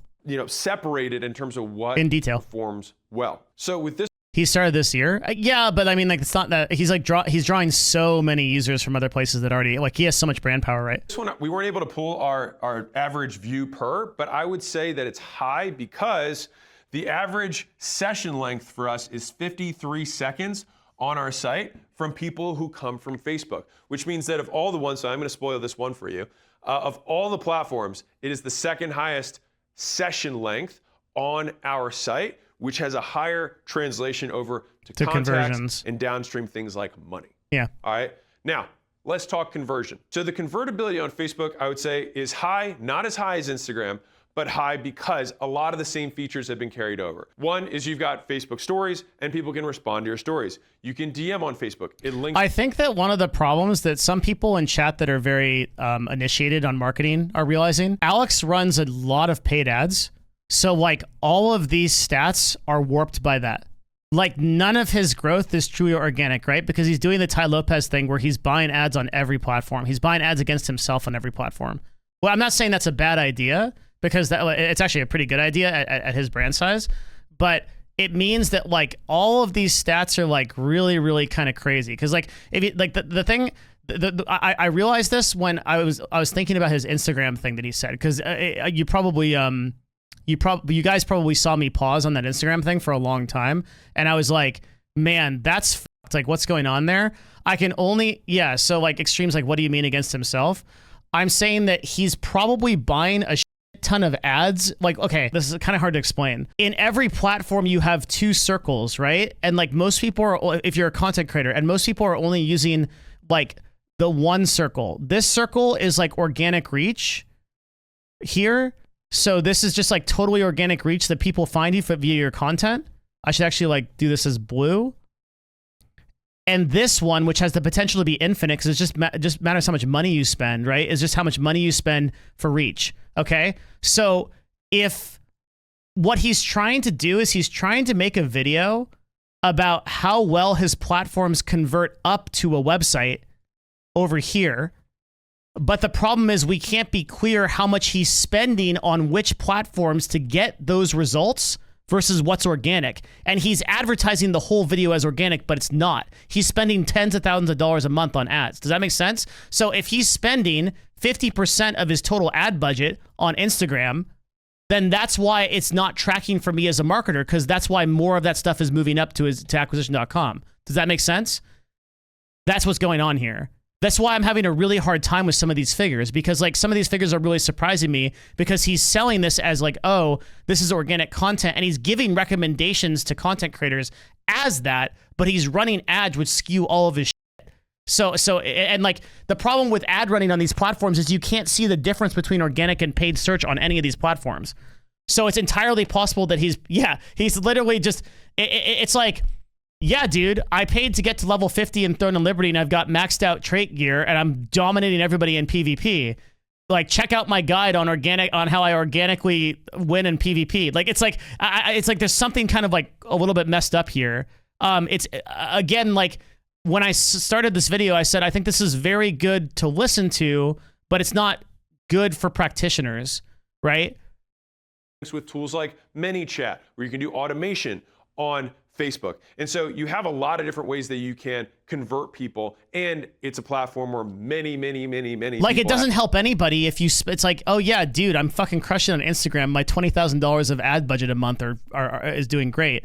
Like this would be the exact same as me going to you guys and being like, hey, I spent $500,000 on YouTube for a client, and we crushed it. All y'all should make YouTube channels. Like that's not one-to-one, because like that has like that you are going through the organic process of making those YouTube channels and making that content has nothing to do with the ads that I ran and isn't even the same platform. Like AdWords and AdSense are ad platforms. The organic reach that YouTube has is totally different. I just spent $4,000 on my best PvP setups. Now please check out my hardcore Iron Man solo self-found guide. 100%. Yeah, exactly. So we will rate this as, I'm gonna say a high medium to high, like super high medium, extra and that medium, like that medium, puts if you the will.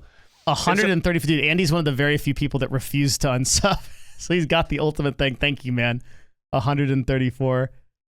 So let's talk about results, because this is what matters most to everybody here, right? And This so is just a video for enterprise marketers. Yeah, but it's marketed to people who are not enterprise marketers. That's my problem with this it. one is also fascinating. So 3.8% of our traffic comes from Facebook. Now, I only have like 150,000 followers on Facebook. So for me, that's the smallest.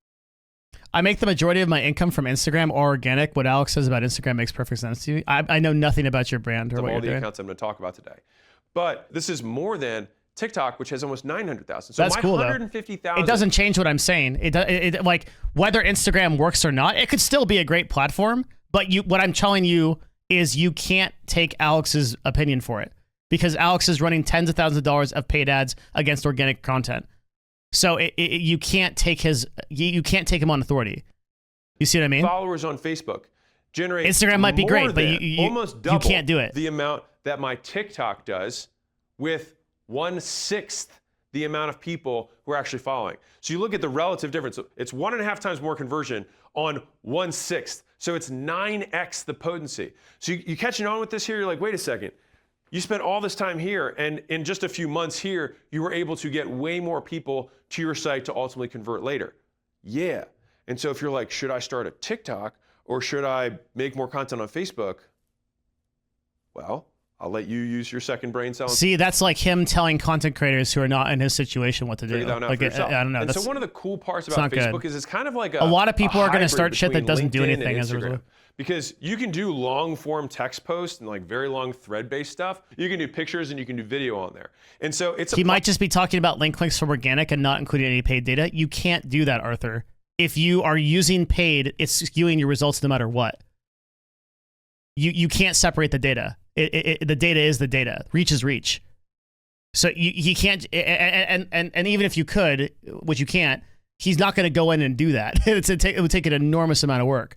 But you can't differentiate between a person coming to your page because you paid them to come there and a person who's coming because it's organic. You can't know that on the back end. Platform that's been really adaptable in terms of the amount of different types of content that you can create. And I see that as a big plus, because Facebook. Also, take something like this, right? Okay, like there's so many reasons why this is like a conflict of interest. If I spend $10,000 on Instagram and then Instagram has a thing that says if people spend more money on this, we're going to boost their organic reach as well, then Alex is succeeding on his organic reach because he paid. So like, I don't know. If actually at this point, if I haven't describe to people why this is fucked up, then I don't think I'm going to be able to succeed. So I'll just keep going. It's almost like whatever you want to make, they'll support you in making it, with the exception of maybe audio. And with that being said, I have now moved Facebook in my life. So before this, it was below F tier. We weren't even making content on Facebook at all. But when we started looking at these stats, I was like,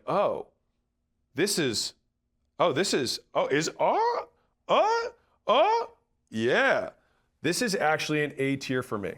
And that may be surprising for you, but this is where I'm putting more of my resources in the next year because of all the things that I said. And to be clear, before I made this video, it was lower. But when we looked at all the data, this is how I'm prioritizing my resources. And so I can't wait to do my own tier list on this. This should inform you. Also, if you want the meta lesson here, look at your data. So I just do what the data tells me to do, which is, we have high growth here, we have high conversion, we have lots of people who have the money, who are on this platform. It's one of the oldest platforms. They now have more discoverability. He should evolve in. So yeah, I'm putting more time into it. And before I get into our double feature for this next one, I'm going to do some honorable mentions at the end that I am putting some resources towards that I didn't want to put on this list that I think will be very valuable for you to at least understand, but more realistically, how would you rate this video? So actually, 1 out of 10. Because it's dangerous to content creators. This happens a lot where I don't want to like dick on Alex too much because like he's doing a lot for free. He's a good dude. This particular video is very dangerous because he is giving advice to people who are so far below his net worth and his status that they're going to do things like, if you take away from this video, right? Just looking at this list, I should start on YouTube. Good. I should make stuff on Instagram. Maybe not good for a new person. I should post on X. Terrible idea. I should use X as content for all of these platforms. Fucking abysmal idea. And then I should all in on Facebook. All of the people that do this strategy are going to spin their wheels and waste a lot of time. And so I just I don't think he's like intentionally malicious, obviously, but the problem with a lot of these people in like the multi-millionaire range, they've been out of the game too long, like starting a business or starting from content creation or truly like you see Alex say something like, guys, I started from 0 on Facebook this year, but did you built up like a ton of brand equity on all of these other platforms with millions of followers. Like you didn't start from 0, but in his mindset, Facebook is good because it grew him very fast in a year. But if you go start on Facebook or I go start on Facebook with like 0 people, I'm going to do dog results. So it feels like a lot of people that give, by the way, this is one of the really big reasons why I'll just like, here, let me switch off for a second. Like, I just want to talk about this. This is one of the really big reasons. Oh, thanks, camera, that gradually goes over to the side over here. There we go. This is one of the really big reasons that I wanted to come back to content. I feel like all of the people that are doing business and like marketing and all of these talks are all like super, like Gary Vaynerchuk for like, who are the patrons of like marketing and business advice right now? It's Gary and Alex, really, right? Is there anyone else? Like somebody can tell me in chat, but let's just use those two. Gary runs a $900 million advertising agency that features celebrities from the NFL, sports owners, and people like that. Alex runs a super multi-million-dollar acquisition.com website for VC. Like neither of these people can help you at get up from 0. But the problem is that all of them are marketing only to the 0 people, right? The 0 follower people. So it's like, it's the same reason. Yeah, Seven the Key in chat just said this. It's the same reason why I really don't like that like Mr. Beast goes out and gives people YouTube advice. Now, he's a little bit of an exception to the rule because Mr. Beast spent a ton of time in the lab, like really trying to figure out how to grow from 0. And he still has that knowledge, but a lot of it is like kind of outdated. But it's like, I feel like there's not a lot of solid voices out there that are like, hey, here's like, we're doing the research at a small creator level. Here's what we see. And so the reason why I feel like I wanted to come back is because I'm in a very unique position with our agency where we activate hundreds and hundreds and hundreds of small creators. Like as we speak right now, teams of people that are on our company are emailing small creators for $100, $300, $500 per doing video, doing UGC, doing live stream sponsored stuff. Like we work with smaller creators all of the fucking time, right? Like every day. So the data that we get reflects from people who are at a normal level of creation. And it bothers me that there's a lot of these like very big business people that are teaching as if they were at that level when their singular point of data is 1, or in Gary Vaynerchuk's case, it's all like hyper celebrities, right? Like great advice for, you know, Dave Chappelle or some huge person that needs to start an Instagram. So it's that's what like kind of it bothers me a bit. It just bothers me a bit. Have you reviewed the Ludwig video, 0 to YouTube from 0 video? I will if you put it in the stream submissions channel in Discord. Can you put it there? I also think that Ludwig is part of that list, by the way. Ludwig often gives content creator advice when he has a verified user base of himself. And again, like, look, I have nothing but positive things to say about these people, truly. Alex is a G. Like, he's doing a lot of value and free work for people. Also, Ludwig is a really good dude. We've had him on the stream multiple times. He's a super hard worker. He's really fucking good at content. He entertains people. He runs great events. I love what he's done for the esports scene. I think he would be fine with me saying that I don't really agree when he enters the arena of content creation because he's coming from a verified user base of himself. Now, to Ludwig's credit, he's often transparent about that. So he's usually saying like, this is my experience, here you go. The problem I have with people like Alex is literally just 10 seconds ago in the video was like, oh, you should make content on Facebook. And it's like, dude, like it's frustrating because like people, hundreds of thousands of people are going to take that advice. They're going to shitpost on Twitter on some thread with some cringe ass content like make it your goal to be #1 today. And then they're going to syndicate all that content over to Instagram Reels, over to Instagram, over to TikTok, over to YouTube. And they're going to be like, my shit's doing dog shit. I just spent 3 weeks doing this. And it's like, I just wish that I could save them the effort, but I don't know. That's why that's kind of part of why I came back. It's just frustrating, you know? And that's not to say that there isn't like some gems for smaller creators. The problem is like it's how it's marketed, you know? It's always how it's marketed. And putting some resources. I'd like to watch it. I'd like to watch that Ludwig video. Definitely post that in the stream submissions chat. We will watch it. Want to put on this list that I think will be very valuable for you to at least understand, but more realistically make Holy money shit, from. worst So video our I've ever seen on the topic? Jesus. Feature of the day. We've got Zip Podcast, which is a Spotify thing, but it's still a podcast because did you know that Spotify is podcast? I know, crazy. Yes, sir. And email. And you're like, wait a second, are these social platforms? Yes and no, and that's why I'm going to talk about it at the same time because I actually think that these two platforms are more similar than they are different. And so the big reason is we're vertical streaming right now. I have no idea how it's doing. I'll check the stats later. I don't look at my view count live, and I ask people not to share view count with me live because I don't it fucks with my mental. So like I just I don't know. I'll check later. All of Don't this tell stuff me, is please, kind of if your you- yeah. growth mechanisms, and I'm already doing a little foreshadowing. It's on our 7 growth billion one right here. now? Shit, But man. like your email list, for example, is not going to just like New babies are like popping out of the womb and watching DevinNash streams in real time. sprout babies and have more emails that get That was made, weird. right? If Alex you said write the a same thing banger I said it right after I said it. Oh shit. email, you're probably not going to really grow the list. But if you have a banger piece of content on these platforms, you might absolutely grow your following, which then goes to your site, which then enter your list. That was and so fucking the same weird. happens with podcasts, right? Podcasts and email are both what I would consider long-term nurture. You're basically for putting your audience into a bucket so that you can consistently add value to them. Now, here's the interesting thing with both of these.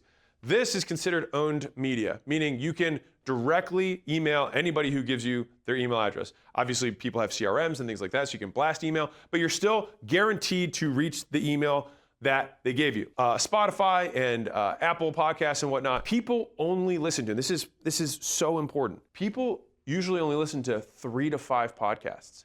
And so think about your Instagram, for example. I don't know. If you That's look at true. the number of people you follow, you might follow 500, you might follow 1,000, you might follow 3,000 people on your Instagram. And so all 3,000 of those accounts are competing for your scroll every time you log in. But if you get on someone's listener followership, earballs, you are only competing against 3 or 4 other people. And so as long as you continue to consistently deliver, you will basically be able to keep that person over the long haul.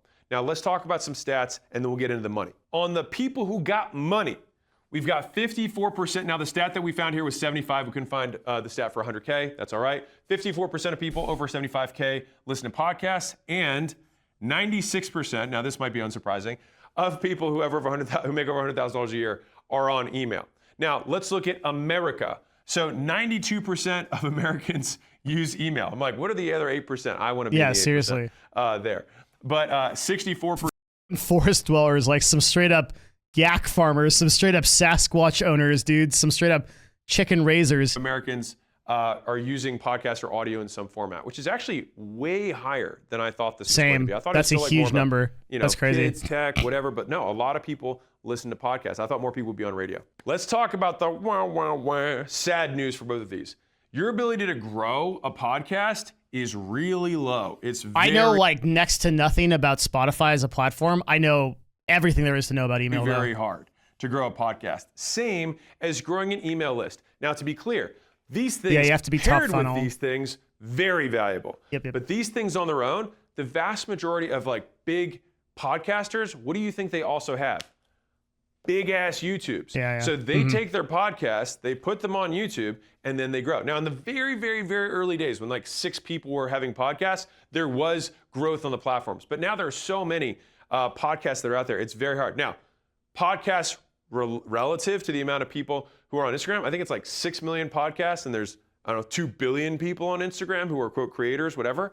And so you're still competing against a email marketer here can confirm that 8% are long bearded yak much farmers. smaller slice of creators, but the card that someone's looking at, they only got 3 to 5. And so there is fierce competition here. Now, emails, lots of people are spamming people's inboxes, and so you have to be something that people want to click on and read. Yeah. So that brings us to the depth. Now, both of these are going to be off the charts compared to everything else. Yep. So the depth on podcasts, dude, check this out. 20 minutes is the average for us in terms of listen duration. Man, that's for people crazy. on podcasts. I'm still surprised his YouTube results aren't higher. The closest is YouTube at 8.5. Now, emails, we don't have a depth because I can't say like how long it took someone to read, but for us, we have about 40% plus open rates on our emails. And so I see that as like, okay, they're engaged. That's pretty normal, by the way. Like, I think our open rates are 42% or something like that. They are at least Last time I clicking and checked. reading the stuff that we send out, which is very sporadic. Surprisingly, like if you're sending out messages that are clearly not spam, a lot of people will open them and give them a read. Like a lot of people will do it. Because I need to work on People think that like their emails just get lost, but like generally it's just because their copy sucks. That being said, let's talk about conversion. So we've got these two. We got lots of people with money, low ability to grow, really deep, which you know what that's going to mean, is that these guys are plus, they're high in terms of your conversion. I mean, email is the conversion platform of conversion platforms. So I'll give you a stat. If you're not making at least 30% of your revenue Very from true, email, Q. you're missing out. And Yeah. if you're not emailing well, and this is If you're not making at least 30% of your revenue from email, you're missing out. Yeah, I totally agree. I'd say I think we're making close to 100% of our revenue from email. 30% of case. your revenue from email, you're missing out. And if you're not emailing well, and this is me talking to myself too here, you're just losing so much money because the thing is that the return on email is the highest across all platforms. Yep. All right, so the average person gets Are you doing cold email or newsletter? Just straight up cold. No newsletter. So our model is we use LinkedIn, we use Sales Navigator, we pull VPs of marketing CEO, like level people. We send a highly personalized email message to them, telling them what we do, analyzing their competition, providing a huge amount of value up front, like often like a whole PDF or anything, and then we wait.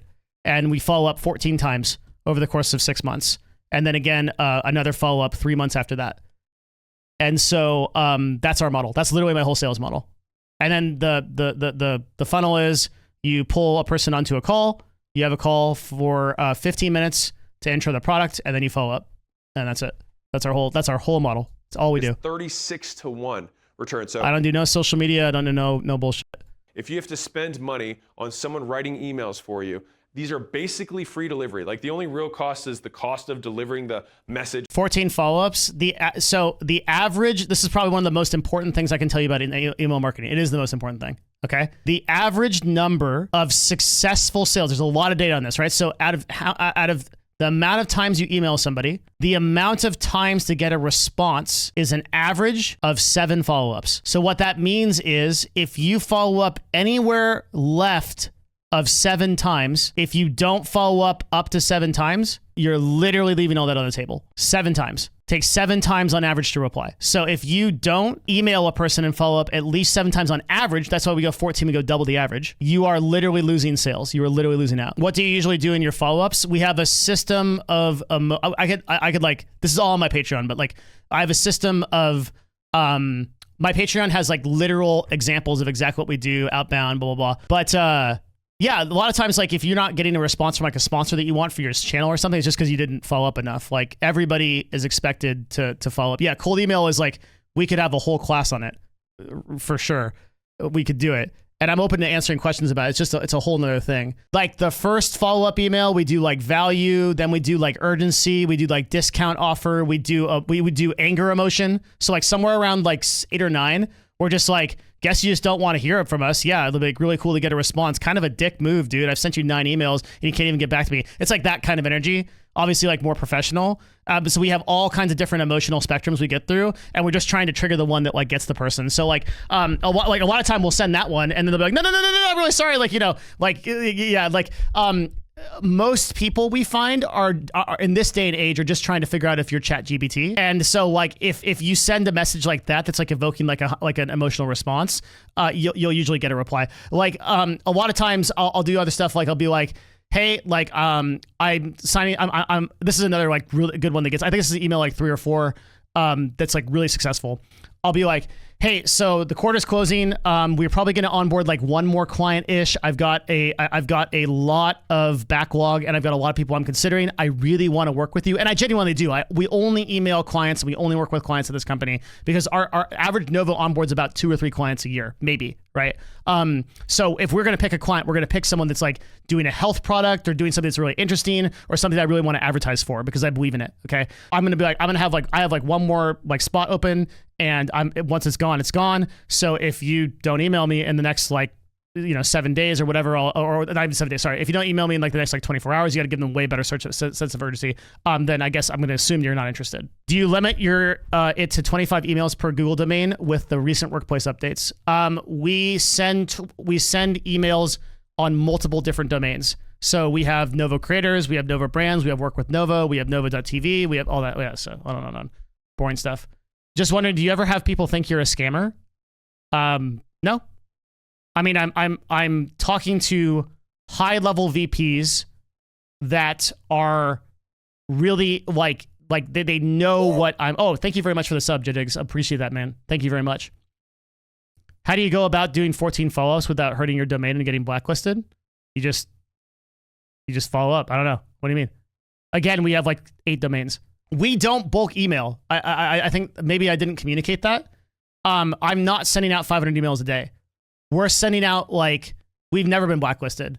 We are sending out like per salesperson, we're sending out like 3 to 5 highly, like I cannot emphasize how highly we research these emails. We do full PDFs for them. We do competitor analysis without them ever even committing. We do a ton of work. Like the emails are like multiple paragraphs of like good information with PDFs attached. It's not just like 500 bulk emails like, hey, buy my shit. We'd never do that. Highly personalized, highly like directed emails. The emails are real. They're not AI generated. And it's like a huge amount of value in communication up front. And whatever CRM or sender you have to pay for however many emails a month you need to send, and the person who's actually writing the email if it's not you. Are the follow-ups also tailored to the person? No, they're not. That's too much time. So once they're in the follow-up chain, they just get the hose. It's just random shit. It's all the same stuff. How big is your cost per acquisition of customer for that kind of research? I don't know. I understand that's an unprofessional answer, but since our average deal value is 1.3 million, I don't really care what the CAC is. That's the only real cost. And you can absolutely write amazing copy, make crazy offers. There's the least amount of compliance that you have to deal with. Like if you get your Facebook ad account shut down or you get your Instagram. Like think about the amount of money that agencies have to spend on people. We can fly people out places. We can buy them dinner and all kinds of shit, like all kinds of stuff, man. I can take them to a show at Madison Square Garden. Like don't matter if they become a client. Really going to get your email taken down. Now, you could get a bad reputation with like Gmail and then they stop putting you Our newsletter's worth creating. Yes. Promotions, but big picture, as long as you're doing things the right way, you can have exceptional results with email in terms of Is Novo profitable? Yes, sir. Of course converting an audience. And with podcasts, I'll say this, I put a plus here. I'll make it a plus minus.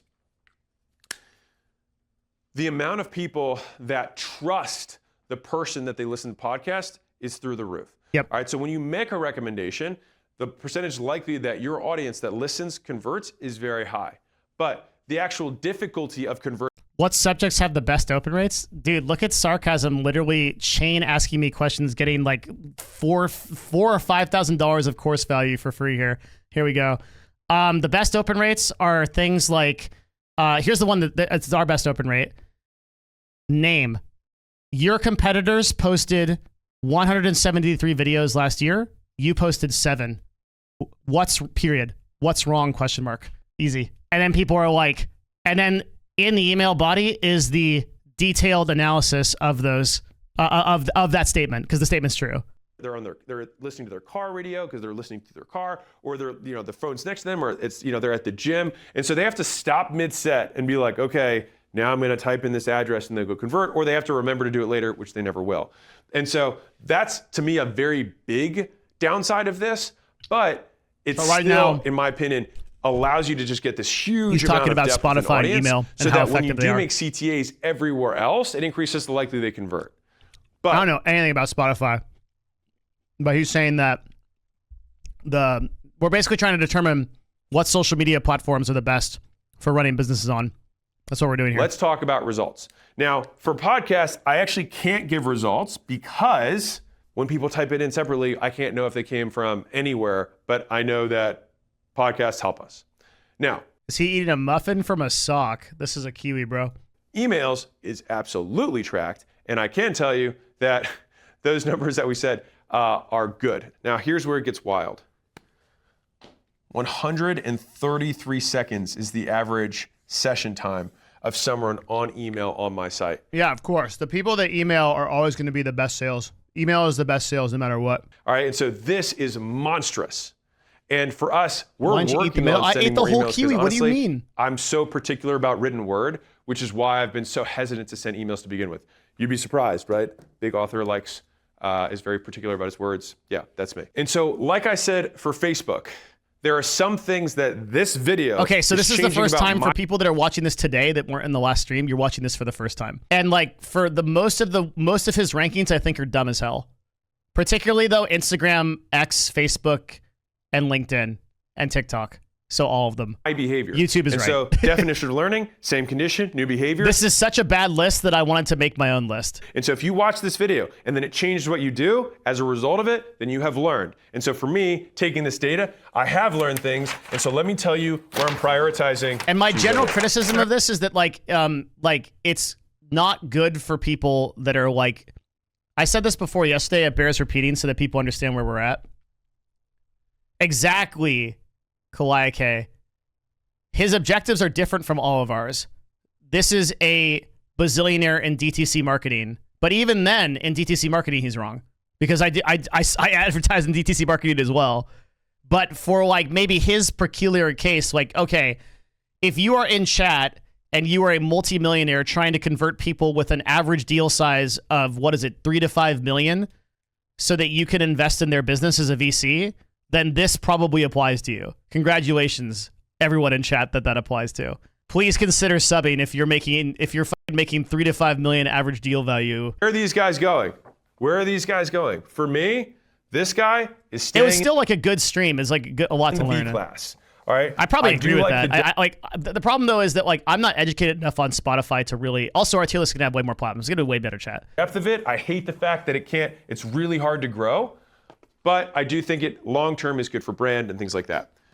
Email, right here. Why not S? I'm putting it on the same level. This is A tier. The only Fake news. How is email for him a worse converter than fucking YouTube? reason it's There's no not an way. S tier is because you can't grow. But in terms of convertibility, Oh wait, he meant to explain it. this is A tier. The only reason it's not an S tier is because you can't grow. But in terms of What do you convertibility, mean you can't grow it? Just any top of funnel, right? Like it's. I guess he's not considering it. I guess that's fair, actually. Yeah. this is the monster of convertibility. It's LinkedIn Sales Navigator on steroids. It's the people that already trust you the most. And Yeah, but his point is like you can't grow an email list, right? Want to say I had a blast being here today. I really like this community. Thanks, man. Thank you for coming. I'm just happy to have you. you can consistently continue to deliver messages to them whenever you like, as long as you continue to provide value. So I have 4 honorable mentions that I'm not going to do the full deep dive on, but I think are important. And the last one is the one that you will not expect and has made a tremendous amount of money for me that if you're good, you can crush on. So the first 3 are Pinterest, Snapchat, and Twitch. Now, right now, Twitch has been favoring super, super long streams, like all day long streams, like walking along with me, living day in the life, whatever. And people are going nuts for it.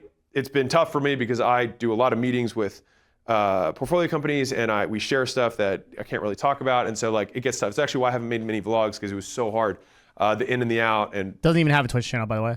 if I'm working for hours, so I haven't done it. But if you have a life or a work style that allows you to do it, I think Twitch is a huge opportunity. Now, Snapchat has done an exceptional job. That's all he says about Twitch. That's the entire thing in this video. Like, if you have 8 to 10 hours a day, God, this is bad advice. Oh my God. If you have 8 to 10 hours in your day, it's a huge opportunity. Ugh, brother. And so the average revenue per viewer on Snapchat, I think, is one of the highest, if not the highest, across all platforms. Totally and true. so it's really big in millennials, but it's coming back fast with like Gen Z, which is kind of interesting. And so that's one that is true, though. I kind of have my eye on. It is coming fast with Gen Z, but it's absolutely not true that's the highest revenue. That's an insane thing to say. That it's the highest revenue per user. Like that makes no sense to anybody. Does anyone think that Snapchat has the highest revenue per user? Why? Like, what sense does that make? Like, it's quite obviously LinkedIn and then YouTube. There's like no way. On my list of where I'm going to invest resources into. I want to keep doing what we're doing better, but it's one to keep an eye on. Is he lying or just misinformed? It's neither actually. It's just his perspective is very niche, and I don't think he should be making one of these videos because he is not a person who utilizes these platforms like anyone would utilize these platforms. So like the vast majority of people who are on these platforms are either creating content or running a business on them that is like normal. This guy is looking for a very specific type of client. He's looking for business owners who earn between $3 to $5 million a year on their business in revenue that he can convert and invest in to scale their business. That is his job. That is acquisition.com. He does not speak to normal people. He is not a normal person. So he's giving advice from a very niche place, and he's pretending that it applies to everyone. And it's the second part of it that like really annoys me. Now, Pinterest. If you are in a business that has anything that's very visual, you should absolutely. So if he's right on Pinterest here, he's going to say that Pinterest is incredible for females.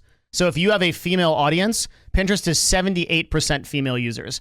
And if you have a female audience, one of the best places you can advertise is Pinterest. We have spent tens of thousands of dollars advertising on Pinterest. If he's right, what he's going to say is right, that's what he's going to say. Be on Pinterest. So I had an art dealer who came here, and she had 90% of her business came from Pinterest. And Pinterest has the highest average revenue per user. All right, so I think it's 120,000 plus is the average. It's wild. What is he talking about? So first of all, he just said that Snapchat had the highest revenue per user. And now he said that Pinterest has the highest revenue per user. Of her business came from Pinterest. And listen to what he just said. Pinterest has the highest average revenue per user. All right, so I think it's 120,000 plus is the average. It's wild. What does that mean? 120,000 per user? Is he saying that each 120,000? That stat makes no sense. Like, what does that even mean? $120,000 per user. Does that mean the amount of money that Pinterest makes on users? Then who cares? Like, that's not a relevant stat. Or does that mean the amount of money that a user has? I don't know. Like that's like such a weird thing to say. Wild. How much people who are on Pinterest make? And so like okay. Oh God, he's saying something even more insane. He's saying the average person on Pinterest earns $120,000 a year. That's what he just said. That's a fucking insane thing to say. There is no universe in which that's true. There is absolutely no universe in which that's true. That is not true. I categorically know that's not true because I advertise on Pinterest and their data doesn't show me that. That's not true. Totally not true. It tends to be female skewed. And so like think about the arts and crafts stuff. Yep. Think about That's wines, true. Think about decoration, home decor. Yep. All Those good. types of businesses, if you're in one of those, smash and highly recommend putting resources there. Because again, you're not going to be competing against a lot of people because far fewer creators are on there. All right. So what is my big secret? Number 4. Drum roll, please. Well, I've actually been seeding you with it this whole time. And no, the books are not a traffic source. Doing my best, guys. It's actually Amazon. So if we think through the same vectors we had earlier, Amazon, what percentage of people who are over 100,000 are on here? All of them. 300 million Americans are on Prime, are on paid subscriptions. Is that true? Absolutely absurd. The most successful. Isn't that all Americans? How many Americans are on Amazon Prime? Why is everything he says just like totally wrong? 184 of Amazon Prime people as of June 2024. Still a lot. I mean, an amazing amount, but not 300 million, which is like all of the US. Successful product adoption in history. Like you could literally just Google like everything this guy says. Was Amazon Prime. Next is how many? It's the whole United States. Everybody's on Amazon. So for you to grow on Amazon, you absolutely can. And so what a lot of people don't know is that Amazon was actually one of my earliest platforms. And so when I had only 10,000 followers on Instagram and I had maybe 10,000 followers on YouTube. I don't even think I was making YouTubes yet. I published this book. And so a lot of people think that this book has the 26,000 5-stars that it has on Amazon because of the following that we have. And that's not true. This is book still interesting though. sold more copies than I had people on my email list. All right, so talk about contacts versus customers. Now, Amazon has all of this traffic of all these people who have money. Now, are these people able to convert? Fuck yeah. They have a credit card on file and they can buy in one click. So Amazon is built for commerce. It's also why Twitch is one of the things that there's big opportunities there. Now, I'm gonna do It just so clearly doesn't understand Twitch at any level. You can just hear by the way he's talking about it. a little caveat here. If you are an influencer or you would like to start creating content, Like he just equated that Twitch has the same e-commerce power as Amazon does. Anybody on the platform knows that's not true, right? now I'm gonna do a little caveat here. If you are an influencer or you would like to start creating content, I think that Amazon is a sleeper. And so let me walk you through some math. My book page converts at 30%. All right, so like if you had a 30% opt-in, you'd be like stoked. No. 30% of people who view my book page buy a book. The problem is too that like I can't even trust that statistic because he said so much that's wrong. It's like And honestly, like I was a huge fan of Alex before this, but like this video kind of threw me off because I guess this is finally a video that he made that I have a lot of context and agency into, and there's been like 50 factually wrong things in this fucking hour, like almost one a minute, and he's just saying like insane shit after insane shit. I can't even believe that this is a 30% conversion. Even that's like really hard to believe because it's like 30% of people that hit this page buy for $10. Like. It's the #1 bestseller in sales and selling. What is that category? Marketing and sales. He's number 5. And then business and money, he's not even on the list. So he's #1 in this super subcategory. So I can't even believe that he's 30% conversion. A relative comparison here. Shopify, the average is around 2%. So it has a 15 times, at least for me, 15 times higher conversion for me versus Shopify because there's so much trust innate to the platform. So if you That doesn't make any sense to me. So there's trust innate to Amazon, but there's not trust innate to Shopify? You don't think that people are as chill with Shopify? are an Instagram influencer or creator, if you promote someone else's stuff, the commissions on Amazon, I'm pretty sure, are fixed at about 10%.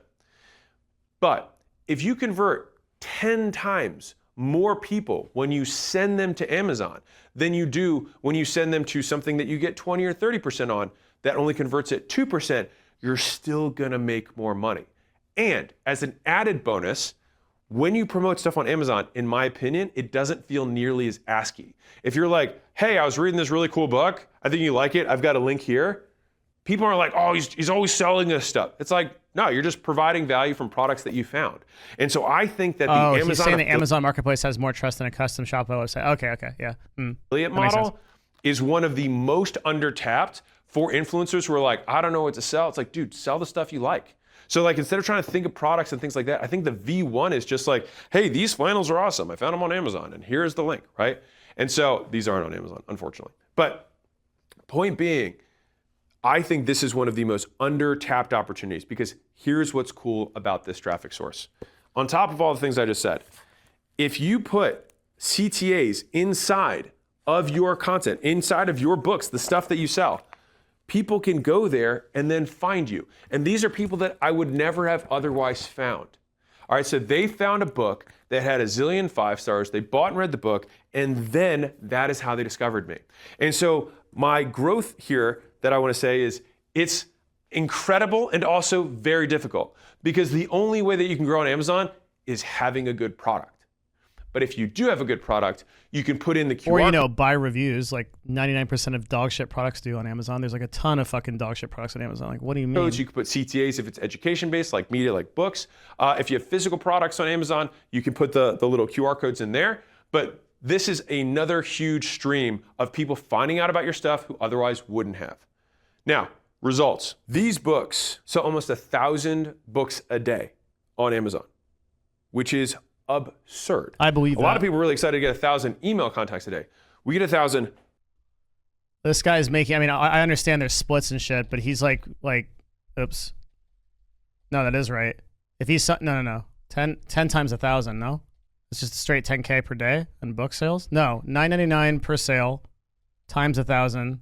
He's making it's 10K a day, right? He's making 10K a day per book. Customers a day from the books. And to be clear, this is not how I make my money, but these actually have become a much bigger revenue stream than I expected, given it's just, it's $30 book. And also, by the way, guys, you can get it for free on my podcast. Both of these are in audio format for free on my podcast. You can search my name. This one's a sleeper.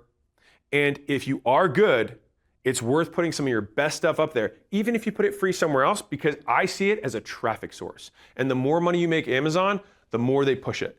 If you enjoyed this video and you're trying to grow your personal brand, I have a deep dive with full slides and presentation on how branding really works. Man, I would never trust this guy on influencer and small business stuff. Like, after I watched this video, I was like pretty huge on Alex Hormozi before I watched this whole video. That this is so wrong. Basically, almost everything he said in this video, like every minute, was just like the stuff that I could independently confirm, like factually confirm based on my agency, just the data that I have, like the Pinterest data or like the LinkedIn data, or this, like I just know is wrong. So it's so weird to hear because he says things on such authority in other subjects. Like his sales stuff is like top tier. He's so good at sales. Like when he says like I've made over like 3,000 phone calls and I've sold, like I believe him.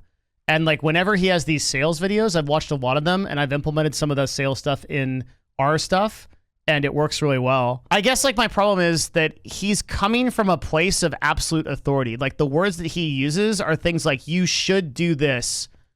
You should build this. You should go on this platform. You're missing out if you're not on. Like, for the vast majority of new content creators or new business owners, giving them advice to all in on Instagram is terrible advice. It's so bad.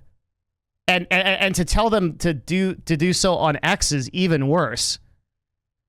Notwithstanding like all of the insane fake engagement that's on X, right? The fact that it's so